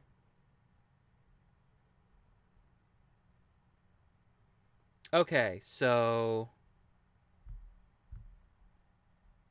It's my understanding that we have to call out Kohaku's name for the good ending. Hisui route was originally the final end. Kohaku route didn't exist. Alright. Shiki lunges with a cry. His back shape explodes forward like a firework. His black shape, sorry. I can't make it from here. If there's anything that would make it, that would be... Damn! Akiha turns toward Shiki. Akiha instantly prepares for his attack. But the black figure isn't going toward Akiha. Shiki lunges not at Akiha, but at Kohaku-san, who stands next to her. He knows. Just like I'm able to move right now because of Hisui's power. He knows that Akiha's overwhelming power is possible from Kohaku-san's help. Kohaku-san, get down! I shout. Like if I knew Shiki was going for Kohaku all along. I shout from the bottom of my lungs. Kohaku! Give me just a second.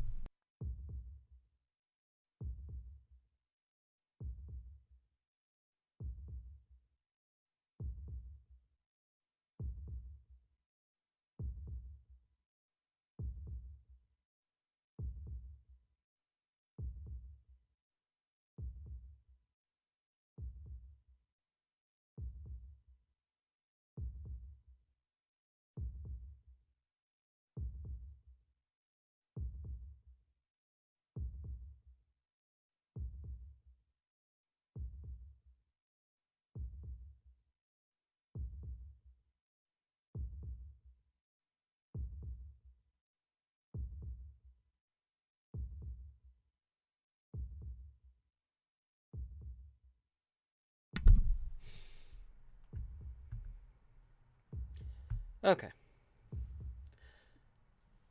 Akiha throws her body in front of Kohaku. I don't believe it. Is she sacrificing her body to protect Kohaku-san?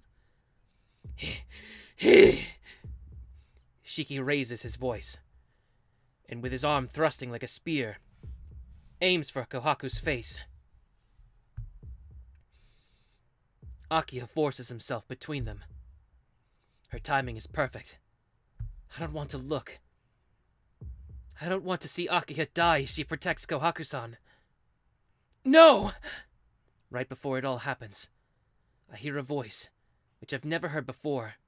Oh, that was her screaming. Okay. Kohaku-san's crying voice.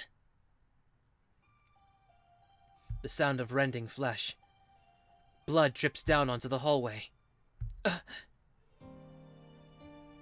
Kohaku's voice almost sounds absent-minded. She quickly pushed Akiha away. She pushed Akiha trying to protect her, and threw herself in front of Shiki's claws. You! Shiki's voice quivers with anger. Red blood continues to flow forth. No! Akiha! I didn't mean to hurt you! He shakes his head. In front of Shiki, Akiha lies collapsed, her arm coated with blood. Thanks to Kohaku-san pushing her away, it seems only Akiha's arm was shredded by Shiki's claws. Lying on the ground, Akiha writhes in agony, clutching her arm. Shiki stands dumbstruck, shaking as he looks down. Kohaku-san, fixated with surprise, stands there unmoving like a doll. You bitch! How are you trying to get in my way? Excuse me, are you... I fucked it up. Try that again. You bitch! Are you trying to get in my way? Shiki lifts his head. Kohaku-san is in front of him. Why is it? She's just standing there, not moving a muscle, as if her soul had fled her body. You also get in my way! Shiki howls. Shiki-sama! Hisui's pleading voice. She doesn't even have to tell me. Like Kohaku-san protecting Akiha, this time, I'll stop him for sure. Shiki! I run. My glass is already off. The lines I see are across his neck, and from his upper left chest to his stomach. Either one will do. If I work my knife through either one, it will surely kill him. Gripping my knife firmly, I fly down the hallway with a speed that surprises even myself. Shiki turns toward me, but I'm much faster. His anguished cry reverberates through the hallway.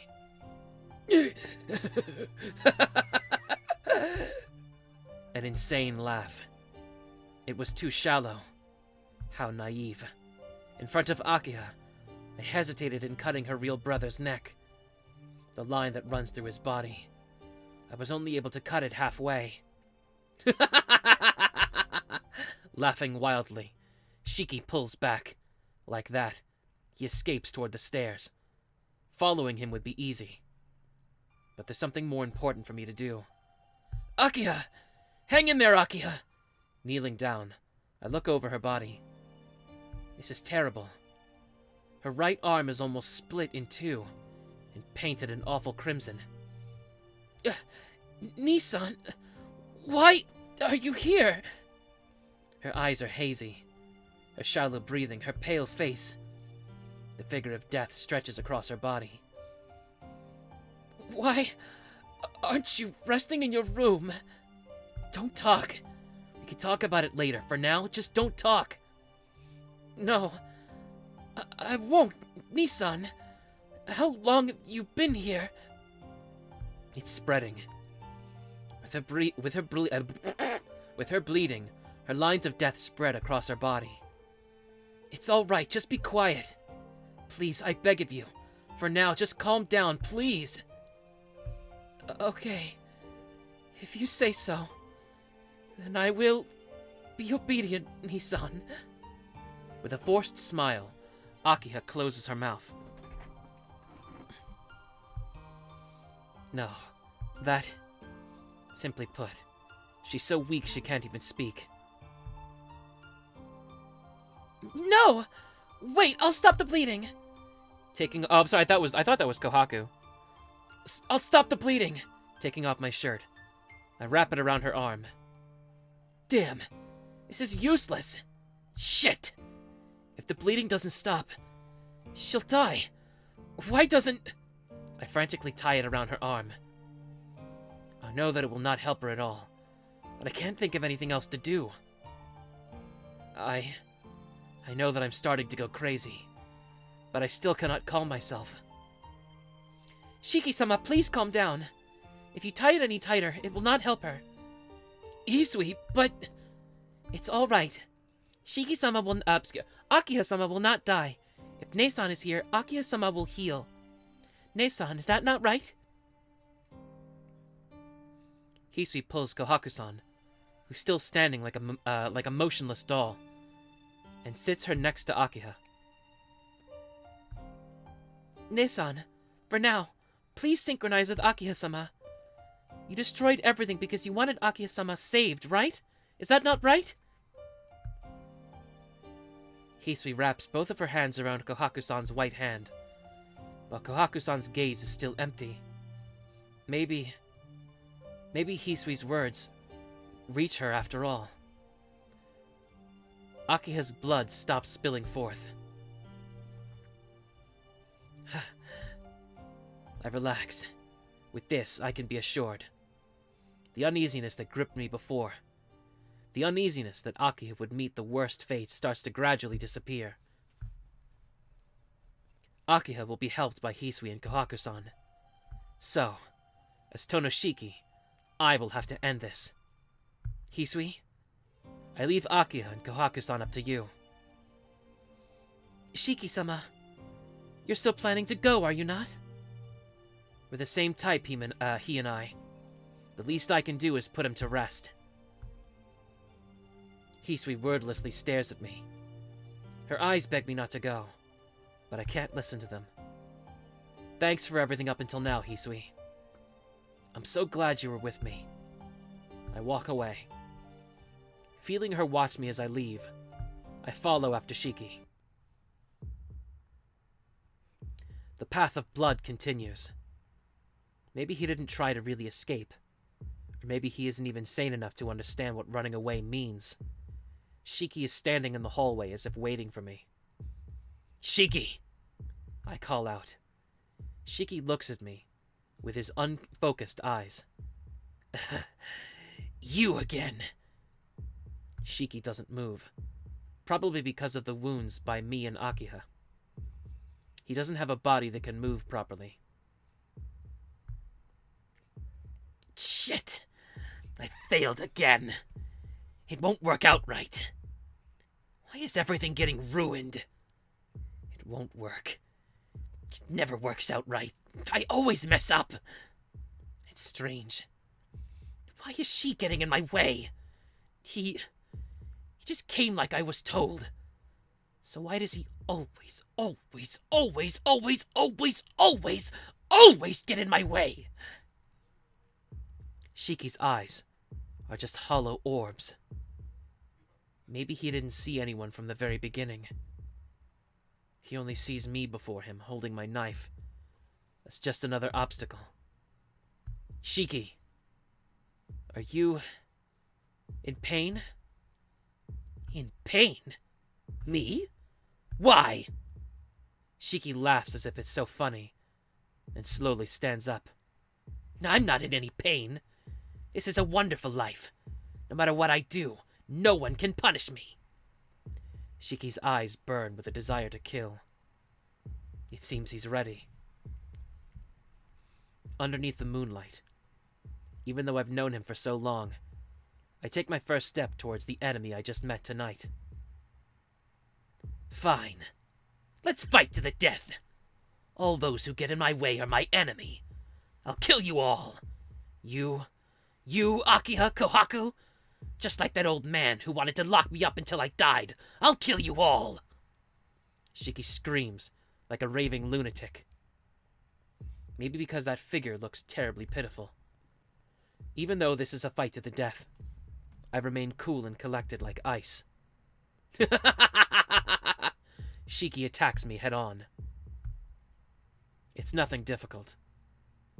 Like I'm cutting meat on a plate, I easily slice through Tohno-shiki. Thud. Shiki's head falls to the floor. His powerless body falls against mine. I don't feel anything. I don't feel regret, pain, hatred, or disgust. Like Kohaku-san was earlier, I just stand like a doll. An unbelievable laughing voice. Shiki's laughing head rolls on the ground. You're wonderful. This is the first time I felt this cold pain. What a superb hindrance you are. Still laughing, his face dissolves into ash. Gradually, it disappears into the wind. Shiki is disappearing. Before he does, he looks up at me and curiously says, So who are you anyway? Huh? Who are you? You don't know? I'm the Tohno-shiki you were always targeting. Ah, I see. You're Shiki. His disappearing face. What's this? You look nothing like what I heard. With that, he completely disappears. It's over. With this, it's over. I don't feel anything. I won't feel those splitting headaches. I can return to life as normal, but I don't feel happy. And just what ended? Why? I feel dizzy. Shiki's last words won't fade away. Something did end. But I don't know what ended, or in the beginning, what I was trying to end. I look up at the moon. In the vague darkness, my heart is enthralled. Until Hisui came, I just stood in dumb amazement, standing in the moonlight.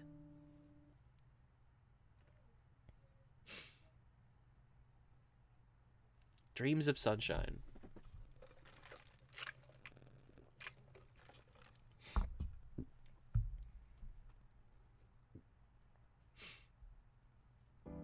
The next week passed quickly.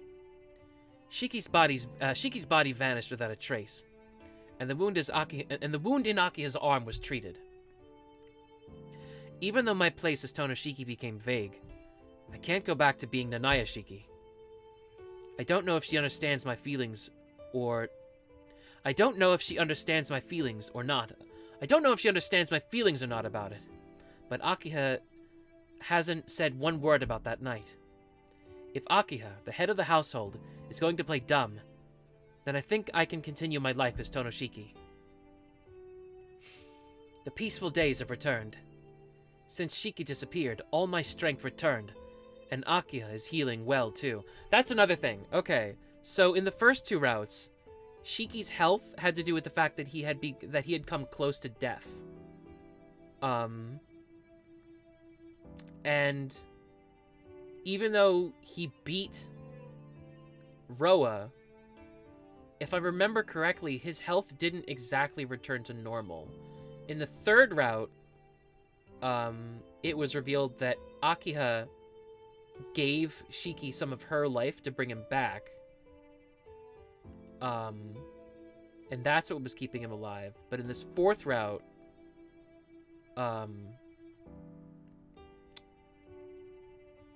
like, capital S Shiki took some of his life to keep himself alive. So, like, are all those things simultaneously canon in each route? Because, like, I feel like that has some implications that are not reflected in the... I don't know. That's kind of confusing.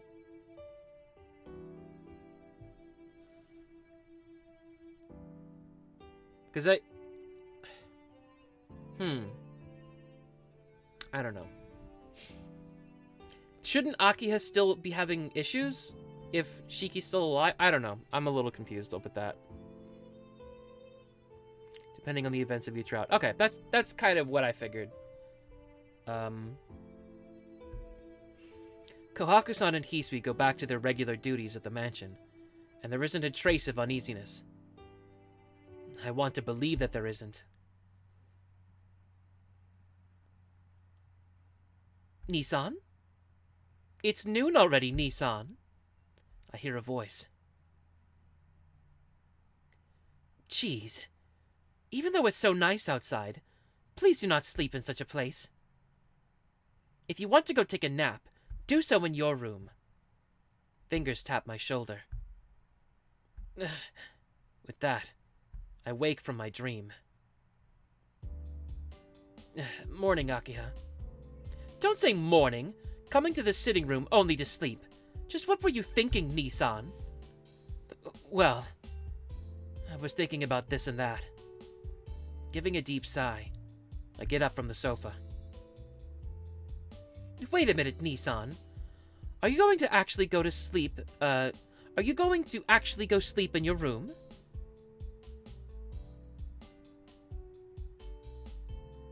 Hey, don't you think you should actually do something worthwhile on your day off?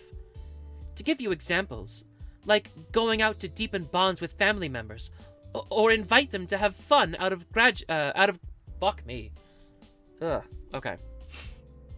For examples, like going out to deepen bonds with family members, or invite them to have fun out of gratitude. I think what Akiha says is I think what Akiha says is worthwhile is very limited.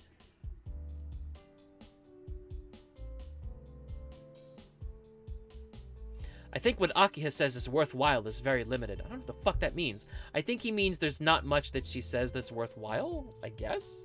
What the fuck does that mean?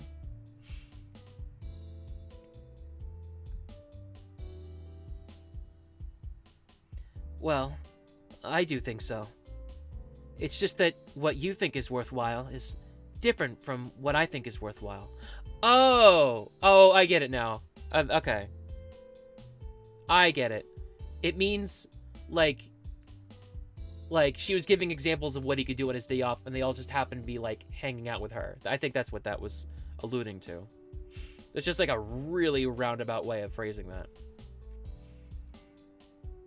Sleeping twice would be just a waste. The reason why I want to go to my room is simple. It takes a lot of effort to face you right after waking up, so I thought I'd refresh my head in my room, in my own room. What is that supposed to mean, Nissan? Nothing. I just can't answer, to all your little scolding when my head is still dozy. So I'm just gonna go to my territory to regroup. That's all. We could talk more during lunch. Waving, I turn away. Akiha watches me silently, but her face tells me she wants to complain. It looks like I'll have to, be ready during lunchtime.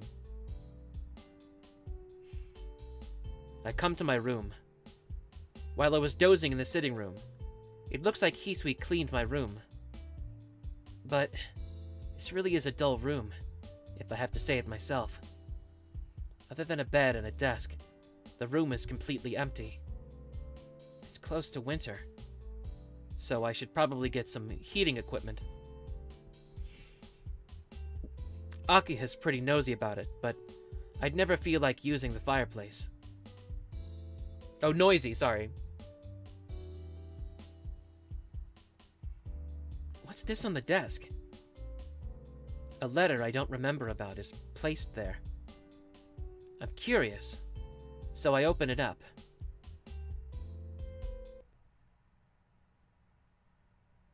The letter just says, "I'm waiting underneath that tree." Why? Saying that, I crumple the paper. Opening the drawer, I put the knife with the engraving Nanatsu Yoru in my pocket. I can't pretend like I didn't see it. Taking a deep breath to compose myself, I leave my room. I don't know when I realized it. It all started when I thought that everything turned out pretty conveniently. The happenstances and circumstances surrounding the connection between Shiki and I were too convenient. Shiki and his lair at my school, but he never attacked me, his most hated enemy. If Shiki had ever felt like it, I probably would have been killed a long time ago. I could only think that things ended this way because someone readied a convenient plot. When I get there, she's waiting with her usual smile. You're late, Shiki-san. I've been waiting since morning, but it's noon already. Yeah, sorry. I fell asleep in the sitting room and just got back to my room. Oh, I see. I messed up. I knew I should have told you directly.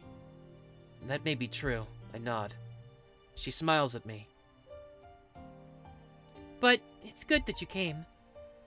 Now we can talk, just the two of us. She smiles happily. With a smile on her face, she begins to speak like it's nothing. You realized it, didn't you, Shiki-san? I can't nod or shake my head. I knew it, she laughs. Shiki-san, I was the one who made Shiki-sama like that. That? I gave Akiha-sama my blood so that she would turn more into one of the Tohno blood. But that... I was the one that gave Shiki-sama wrong information and made him attack innocent people. I didn't want her to say it. When we were small, I was the one... I'm sorry. When we were small, the one who was always watching from the distance wasn't Hisui. It was me. Kohaku-san. Back then, I intentionally distracted Akiha-sama so that Shiki-sama could have an opening. Kohaku. But I really messed up. Akiha-sama and Shiki-sama were both supposed to die there. Kohaku! Looking down. All I could do was shout her name. It's fine. Shiki-san? It's fine. All of it is over, so I don't want to hear that kind of story. Those words are truly how I feel. Such a reality. It's better if I don't realize it. Kohaku-san can just be Kohaku-san. Always smiling. Thinking of Hisui dearly. Being such good friends with Akiha. And laughing when we talk about stupid things. I wanted Kohaku-san to stay like that. I don't care about all that. You could just be here, and it'll be fine. She doesn't answer. A long, painful silence. No. That won't do, Shiki-san. What I did can't be ignored like that. I failed.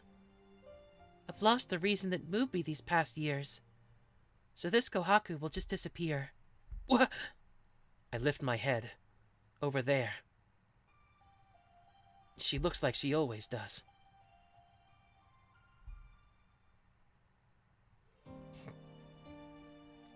But I thought you had the right to blame me. You're the only one who's not connected to the Tohno house. I used you in my plot against Akiha-sama and Shiki-sama. So if you wish to blame me, you can do whatever you like. The right? No one has the right to blame you, Kohaku-san. That's right.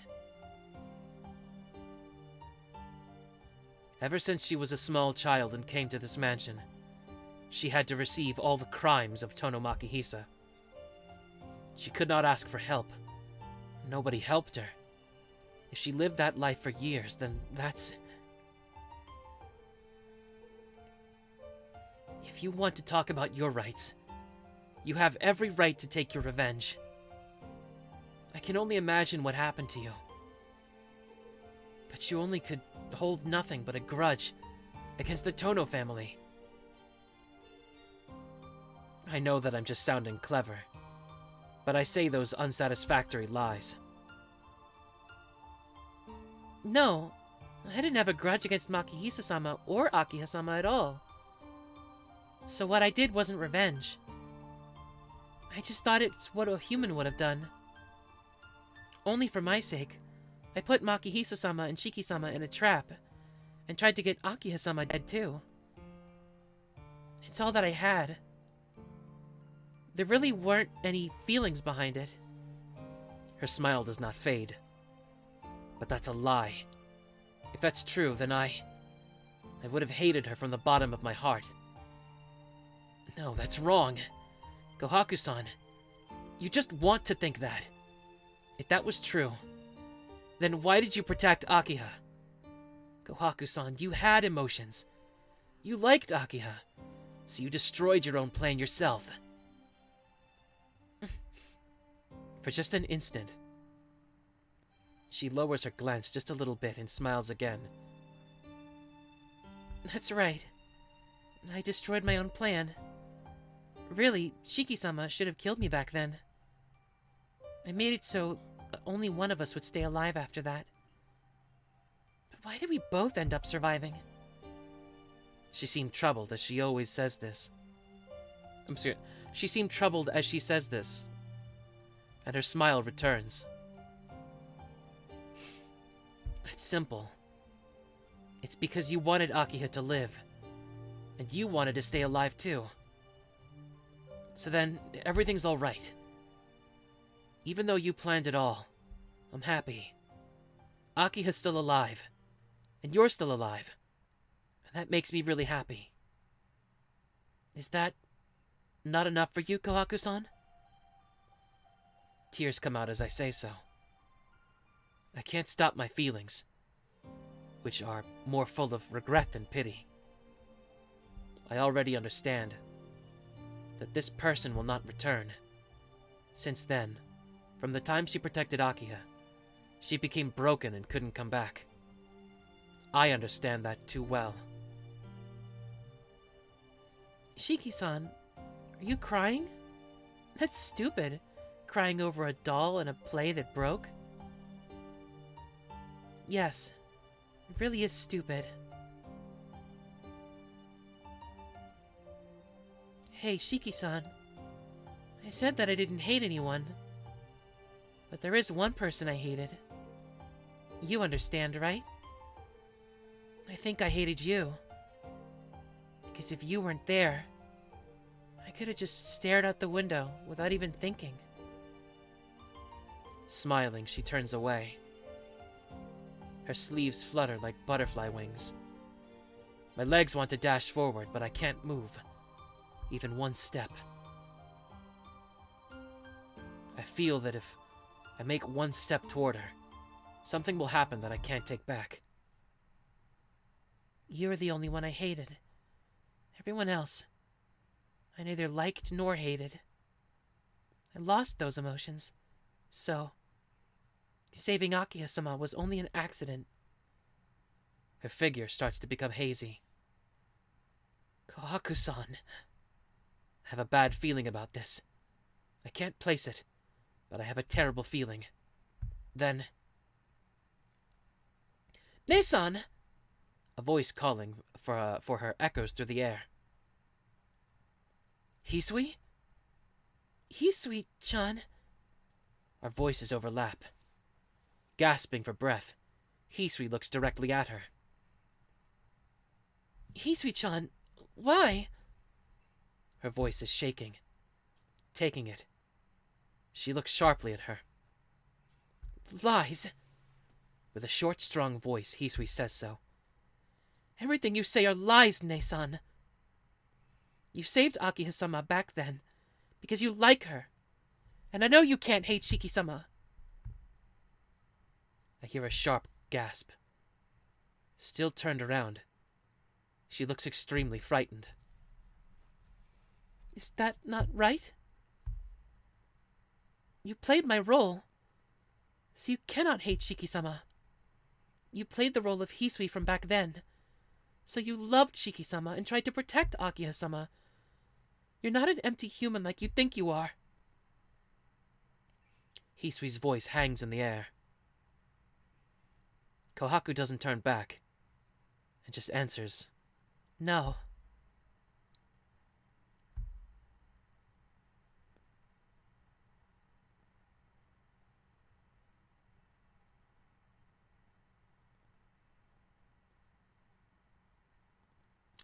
Jeez, if you had never slept in the sitting room, then Hisui-chan never would have noticed us. Shiki-san, you really do throw all my plans into disarray.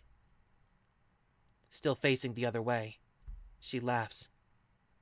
She holds up a finger to her mouth. Gulp. I hear the sound of something being swallowed. I run, but I don't make it in time. Before I can reach her, she collapses to the ground, coughing up blood.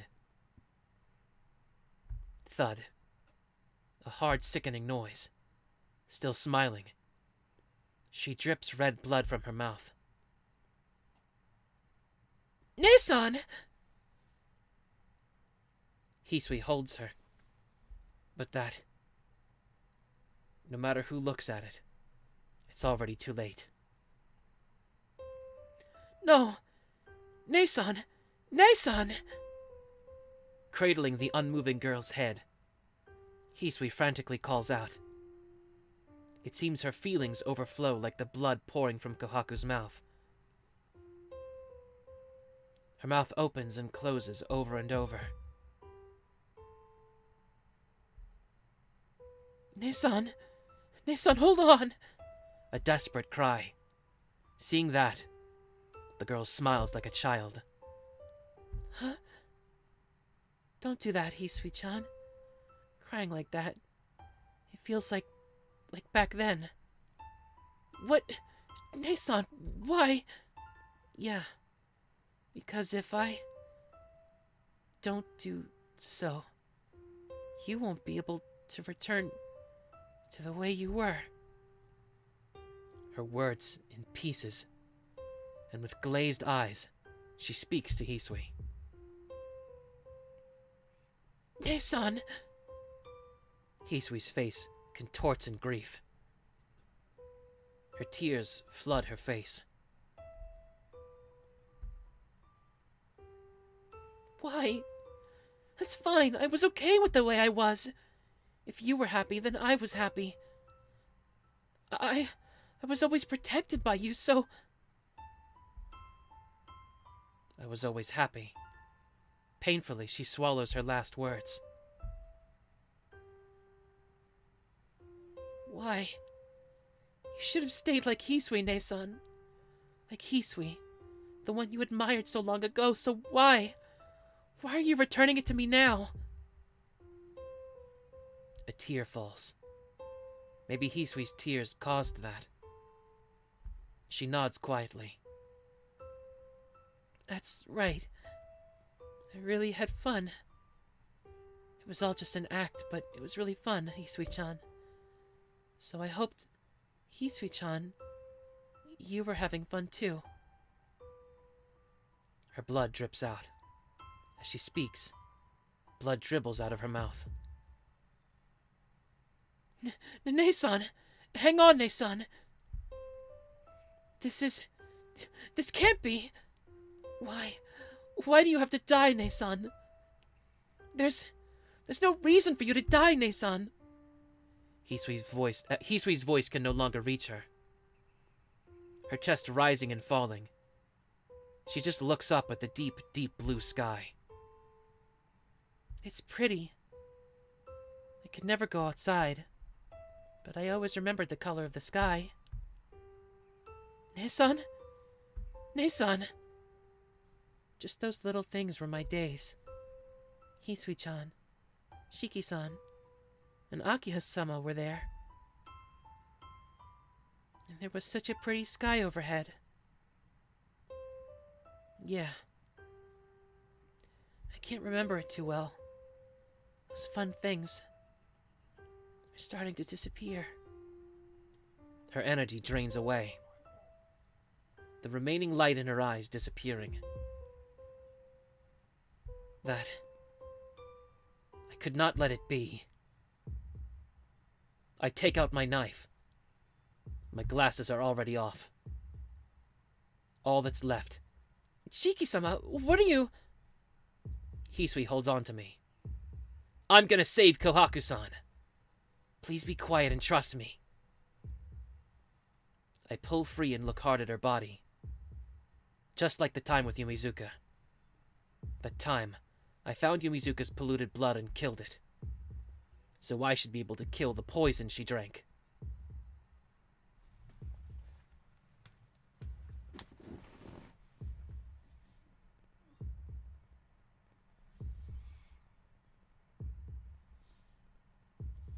That's so stupid, but that's so fucking cool at the same time.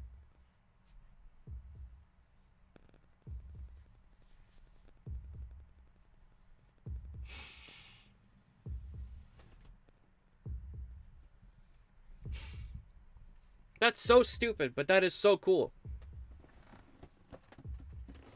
That's like the one thing that irks me about his powers is that they're like overpowered, but they're sometimes interesting. And like there are times when he uses them. There are times when he uses them creatively, but this isn't really an action story. So there's not a lot of opportunities for him to do interesting and creative things like that. So I don't know, whatever.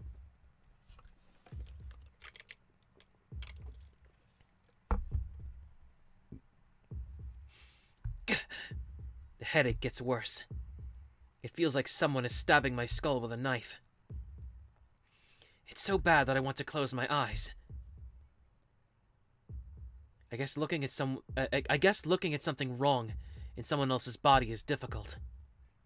The pain warns me that this is surpassing the limits of my ability. My breathing explodes into harsh gasping.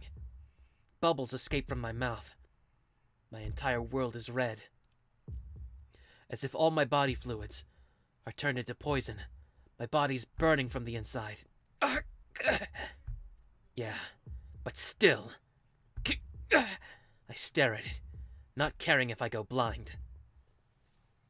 My senses disassociate. My world becomes a white sheet.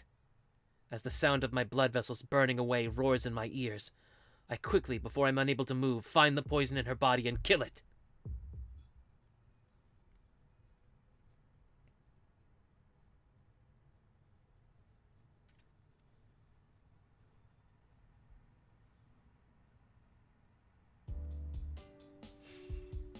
The first scenery and I've... That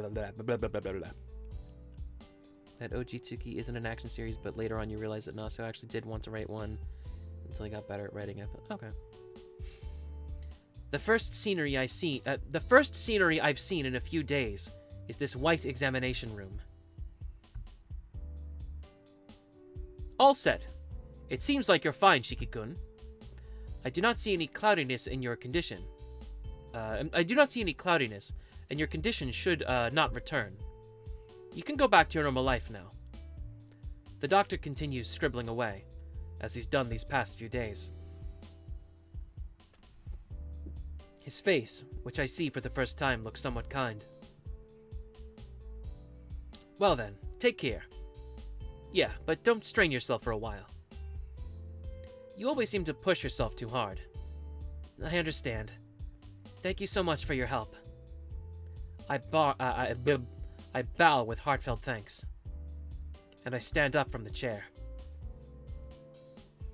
I go out into the hallway. In the waiting room is Hisui. Not having seen her face in days, I wave to her excitedly. Hisui quickly runs to my side to support me. Well then, shall we go? We can meet Kohaku-san starting today, right? Hisui nods. Shiki-sama, is your body really okay? Hisui looks up at me full of worry. Hey, a doctor is a person who can't let unhealed people go free. If I get to leave the hospital, that means I'm fine, or my health insurance got rejected. I'm used to being in hospitals, so trust me. Yes, that's why I worry. There never was an instance where you would come back from the hospital fully healed. Hisui really talks a lot now. Well, that's the truth, so I can't disagree.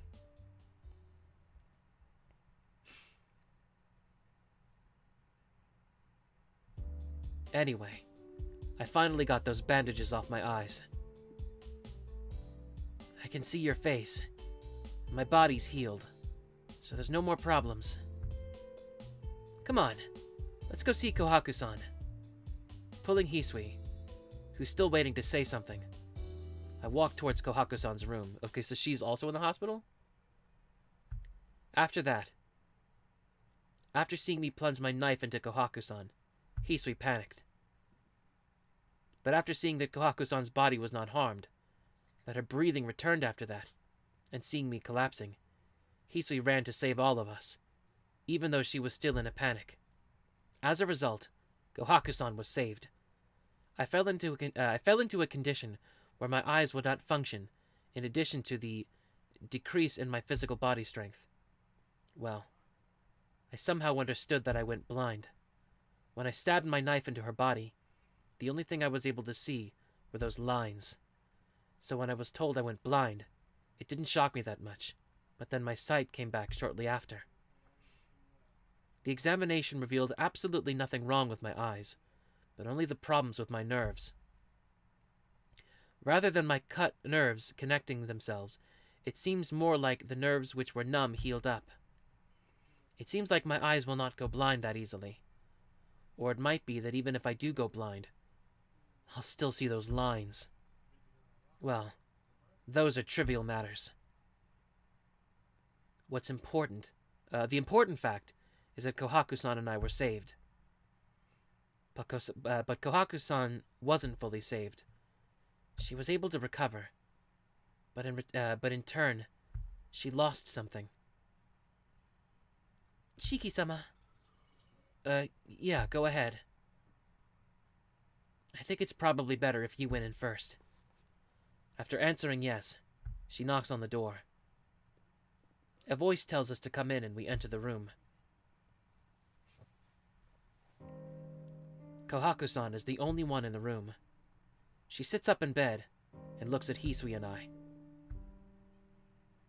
Kohaku-san isn't smiling. With uneasy eyes, she looks at her guests. May I please ask who you are? With those words, Hisui's shoulders shake a bit. We've come to see how you're doing. Please excuse us, Ne-san. Kohaku-san looks at Hisui with surprised eyes after she hears the word Ne-san. Hisui sits down next to Kohaku-san.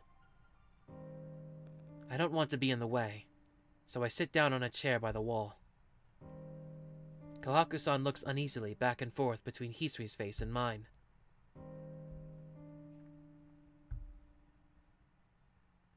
I am sorry.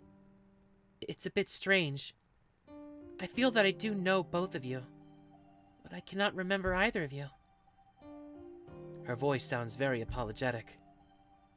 It isn't a joke or anything that she really does mean. I'm sorry, it isn't a joke or anything, as she does really mean those words. There's some problem with her memory. I think I was told so before by Hisui. Kohaku-san was no longer the Kohaku-san from before. No, that's not quite right. The system of the brain that can be divided into 4 functions: recording, preserving, playback, and recognition. It seems that Kohaku-san has something wrong with her preserving function. The doctor said that she can return to her normal lifestyle, but she can't remember most of her past. It isn't so much that she can't remember. Rather, it's more like she lost it. The preservation of her memories up until now. All that information was lost, so there's nothing to remember. So Kohaku-san can't remember me or Hisui. Having Kohaku-san return to the way she was before, it really is a hopeless dream. I don't know if it was the near-fatal shock from the poison, or if Kohaku-san closed it off herself. But I know that Kohaku-san has the body... I know that the Kohaku-san has the body and heart she had before, but she's forgotten all about me, Hisui, and Akiha. Kohaku-san looks up at Hisui. Yes? Hisui answers, and Kohaku-san hesitantly starts to speak. Your face is the same as mine. Might I ask who you are? Hisui's body freezes. But that's just for an instant. With a light smile, Hisui holds Kohaku-san's hand. I'm your little sister, Hisui. Hisui-chan. She manages to let this response out. It's probably the most cruel response she could have given. But Hisui still smiles gently and answers yes.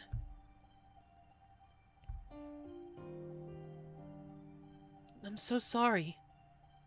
I do not remember anything about you, Hisui-chan. Or that person over there. I'm a little scared. I don't remember anything about you, Hisui-chan. Maybe there's something wrong with me. Downcast, Kohaku-san looks like a lost child. Her face clouds over her eyes. Her face clouds over, and her eyes are uneasy. She's not like Kohaku-san.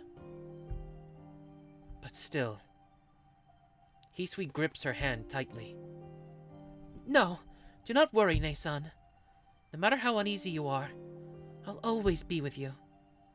Like how you always protected me, I will always protect you from now on, Ne-san.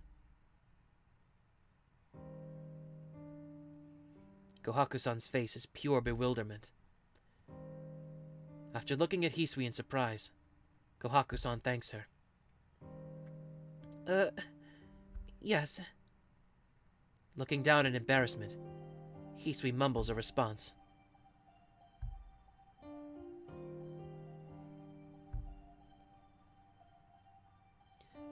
Is there anything you need? Like something to eat or something you want? Kohaku-san says this, and nods with her eyes in response to Hisui's attempt to hide her shyness. There isn't anything I want to eat, but there is something I want. Can I ask you? Kohaku-san does not look just at Hisui, but looks at me sitting by the wall too. Yes, what is it, Ne-san? I think I never liked the name Kohaku, so I want a new name. Name? I wonder why.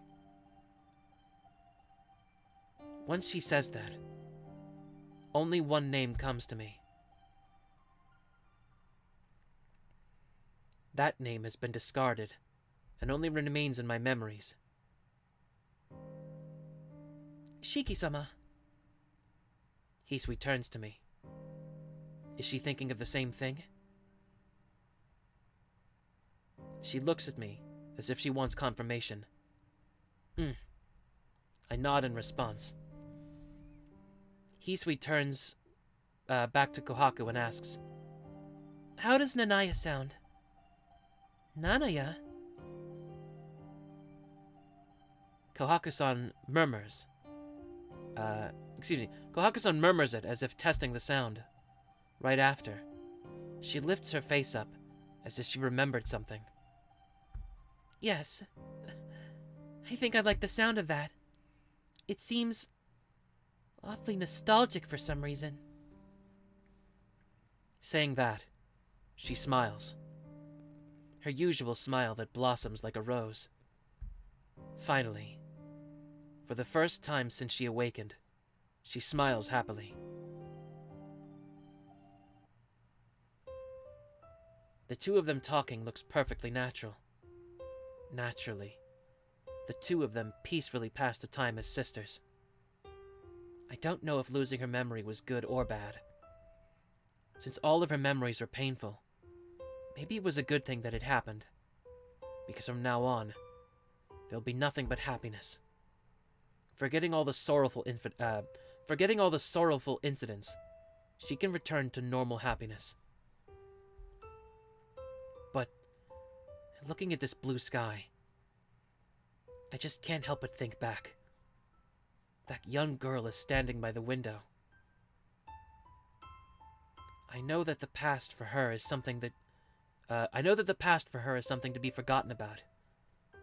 But still, if I could, I wanted that Kohaku-san to become happy. But that's a wish that can no longer be granted. So I just have to end that wish right now. Underneath that longed-for blue sky, I imagine for the last time her carefree smile, like a lingering flower.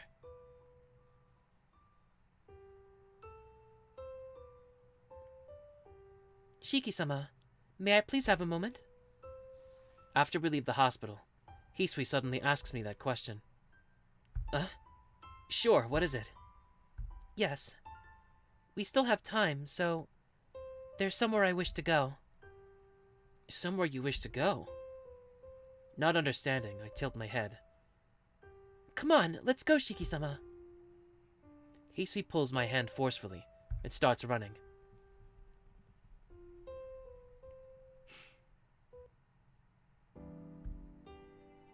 She takes me to a grassy plain outside of the city. Autumn is ending, and the sky is deep. The wind that blows through the flowers and onto our faces seems to blow through our hearts. Hisui, why did you want to come here? Who knows? To be honest, there really isn't a reason. It's just that when we were coming to the hospital, I saw this field from the train. Hisui says this trivially as she stands by my side.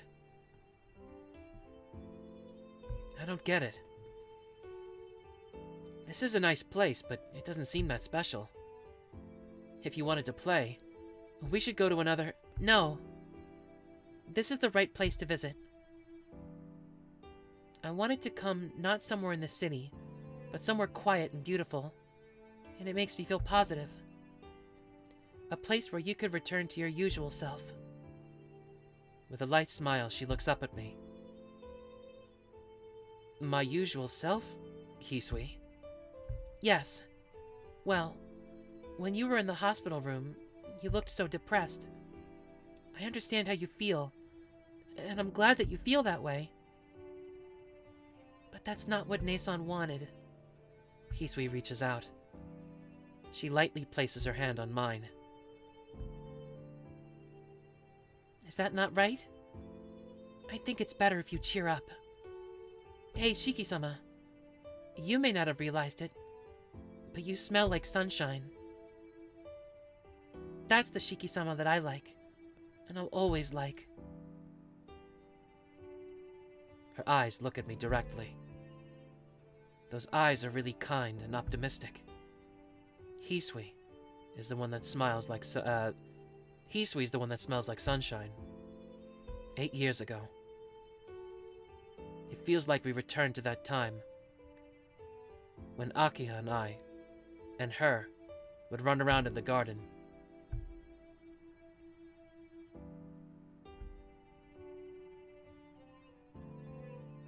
Who's talking?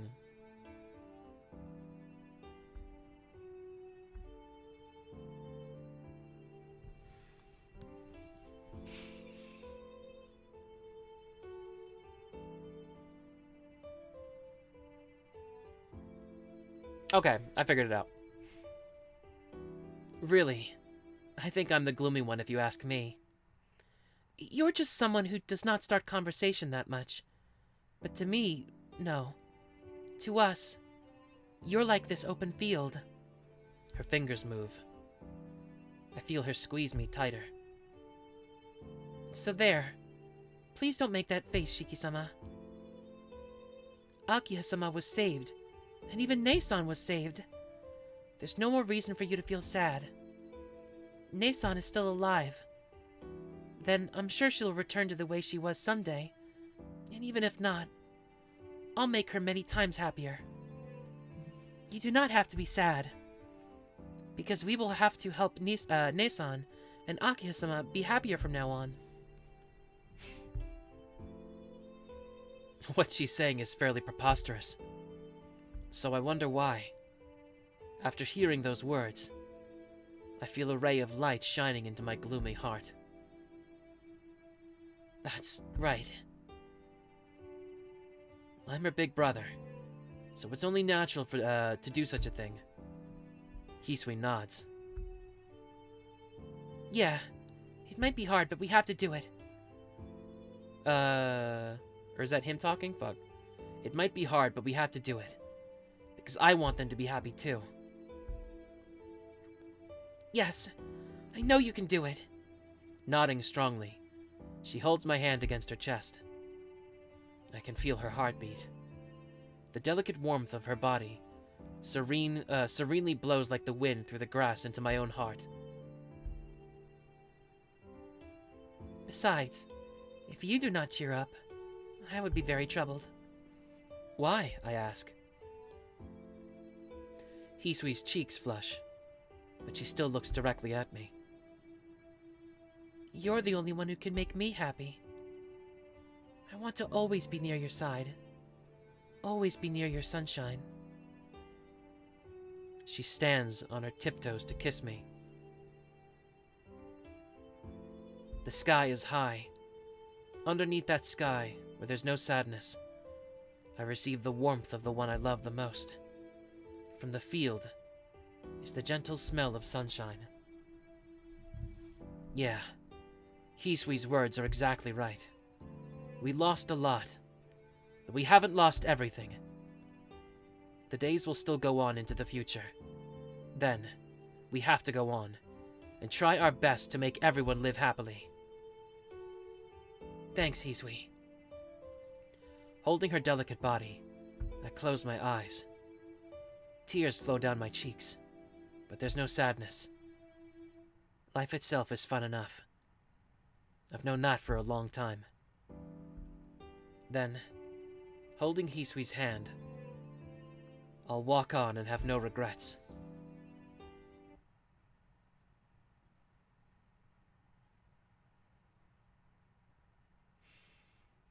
Ugh.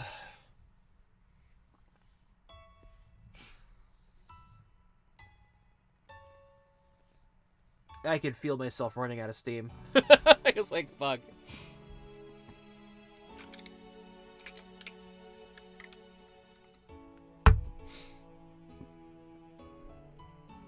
Yeah, usually the good endings are a lot shorter than that. And they're also usually a bit sillier, aren't they? That was pretty fucking serious for a good ending. Let me think for a second. Overall thoughts.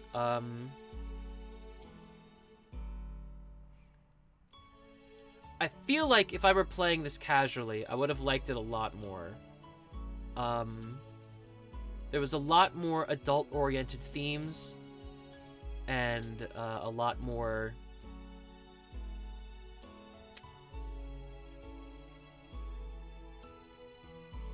like... just a lot more seriousness to this one. And the emotional trauma that a lot of the characters, namely Kohaku, went through, despite the previous routes engaging in some immature dialogue, I think they were handled pretty well, which is a tough thing for a writer to do. I don't know too much about Nasu's past, but generally speaking, writers usually only stick to what they know, which is why the majority of things are about, like, white dudes experiencing their own journey, because most writers are white dudes. Not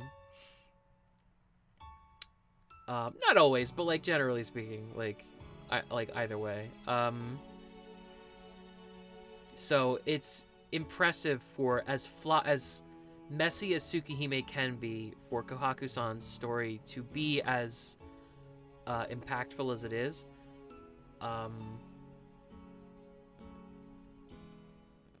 Definitely a very tragic character, very pitiable. Her fate is pretty sad, but we still have one more route to go. The weird thing is, like, it feels like I kind of just know everything at this point.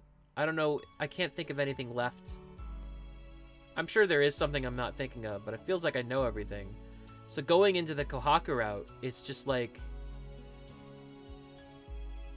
I don't know, like, it's not so much what do I not know or what about these characters or whatever. It's more like, how can Kohaku possibly be saved? You know? That's kind of my question going into the next route.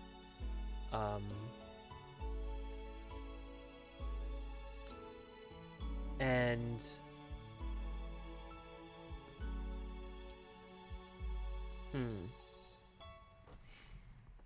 final route is kind of like trying to make the question the answers you have.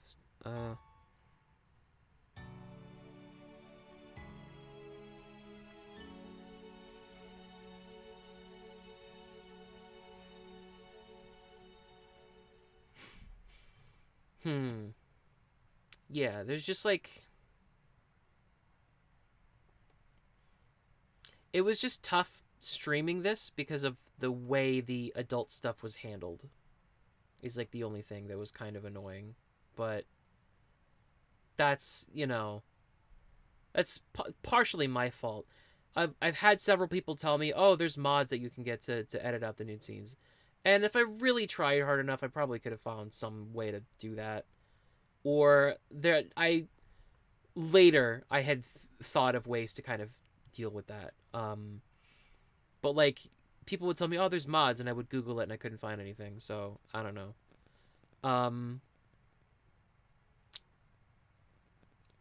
Yeah, like,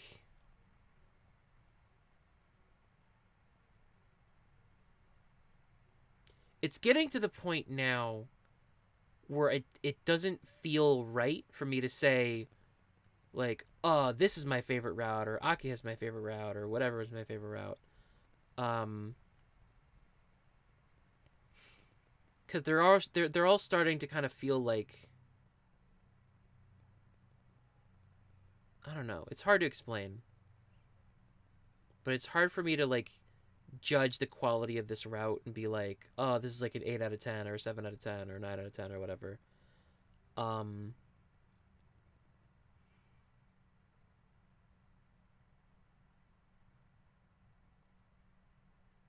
hmm. I'll probably like I'll probably sleep on it, and maybe I'll have more to say when we stream next time.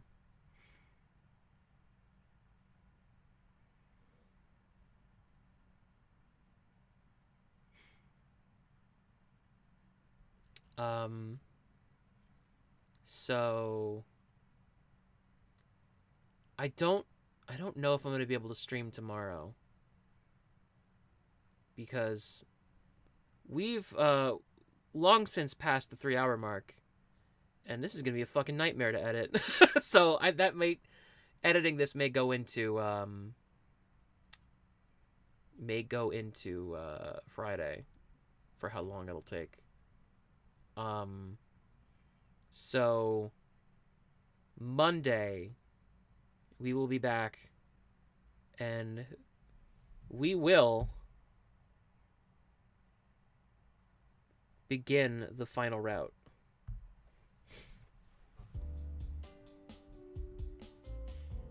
You've reached Hisui's good ending. Well done. Each heroine, with an exception, has two good ending, true ending, good ending. Since you can't reach Hisui-chan's ending without seeing the true ending, you've now finished Hisui-chan's route completely. Well then, thank you very much for playing up to this point. Let's meet again somewhere in Tsukihime. Seal-san, I also have something I must impart. Huh? Professor Roa? This is rare indeed for you to come at a place like this. What the fuck? This circumstance is unique. I will get to the point right away. Now that you've cleared Hisui's route, there should be another choice for you on the first day. This is the unlocking of the last route in Tsukihime. Well, even if I do not tell you this, it's very clear if you go to the graphic mode. That's right. Well then, please continue on and enjoy Tsukihime. Oh, is that because there's graphics that I haven't unlocked? Is that why?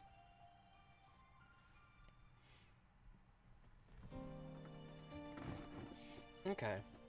So yes, Monday we will stream more Tsukihime. We will continue on to the Kohaku route, which is the final route. And I'm gonna handle things a little bit differently than I have been. I'm gonna just not skip anything. Because I was watching back on like earlier parts, and because this was like my first crack at something like this, I noticed a lot of like errors and mistakes. Some obvious, like just straight up mispronouncing people's names, and some just like I wasn't fully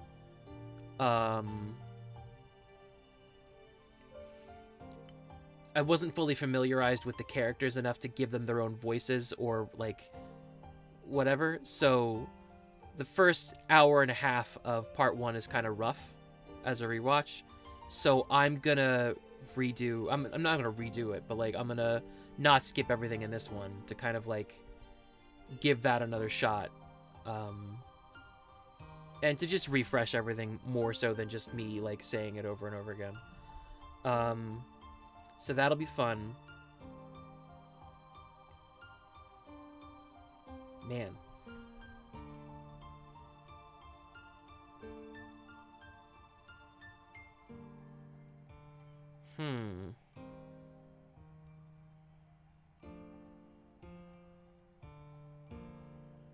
I shouldn't just like sit here and not say anything while streaming.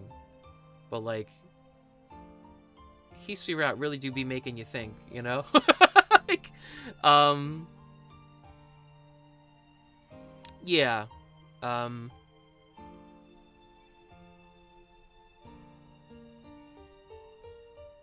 I think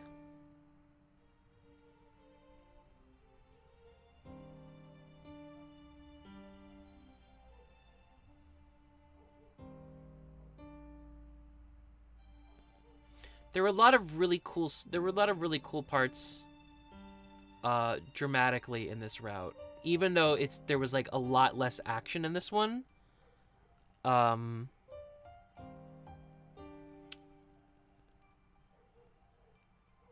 liked the parts where Shiki and Shiki were kind of like invading each other's mind and sending like words and shit into each other's heads or whatever. I thought that was really cool. Just a lot of cool concepts and cool things that were executed really well at an individual level, even if it was like kind of rough around the edges. And I can kind of see, I might be off here, but I feel like a lot of future visual novels and stuff, to a certain extent, were kind of inspired by Tsukihime. I might be wrong about that. I feel like I'm not, though. Because I feel like I've seen other stories or other visual novels do things similar to Tsukihime. I don't want to say done better, but done in a more refined way. And it feels like going back to this one,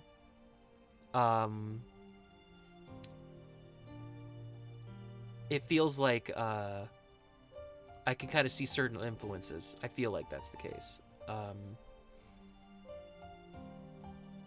don't know. But the Kohaku plot twist was a lot of fun. I liked what they did with the dressing as Kohaku and all that stuff. I feel like it didn't fully lead to like a really dramatic hit, you know? Because you didn't find out that that Kohaku was dressed up as Hisui until like Hisui tells you, sort of, and then like Shiki kind of figures it out on his own. There's not like a dramatic like haha moment, you know? That would have been a lot of fun. And that would have like that could have been used as an opportunity for like something more unsettling or whatever.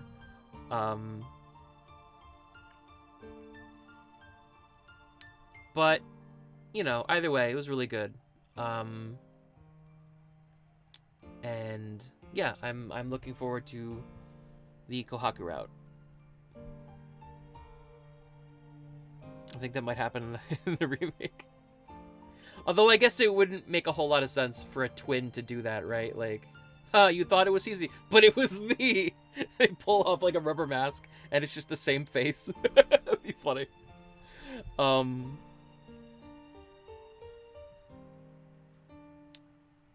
right. I'm floundering enough as it is. So,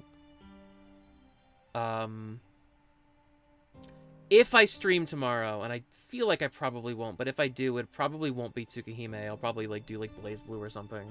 I've been messing with, I might do a test stream tomorrow actually, because I've been messing with a program called, what is it called? PS Remote Play,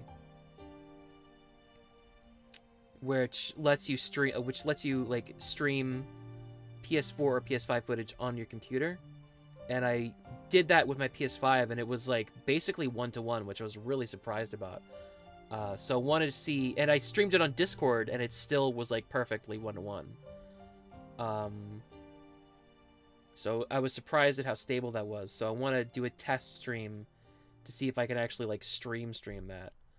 I mean, technically I could just literally stream directly from my PS5, and it probably would look better, but I wouldn't be able to use my stream overlay, and I would be really sad, even though it's like kind of lame at this point. But yeah,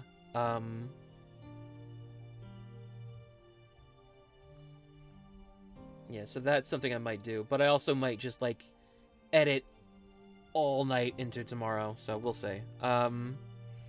Thank you for watching. Thank you, Inu. Thank you, Goo Visuals. Thank you, Eddie. If you made it this far into the VOD, thank you for making it this far. What's my line? Fuck. Please subscribe to my YouTube channel. Follow my Twitch channel at twitch.tv/BerserkChip. That's BerserkChip with 2 P's because I forgot the password to my previous account. Follow me on Twitter for fighting game videos, highlights of the streams, and other funny stuff. Thank you for watching, and we will see you next time.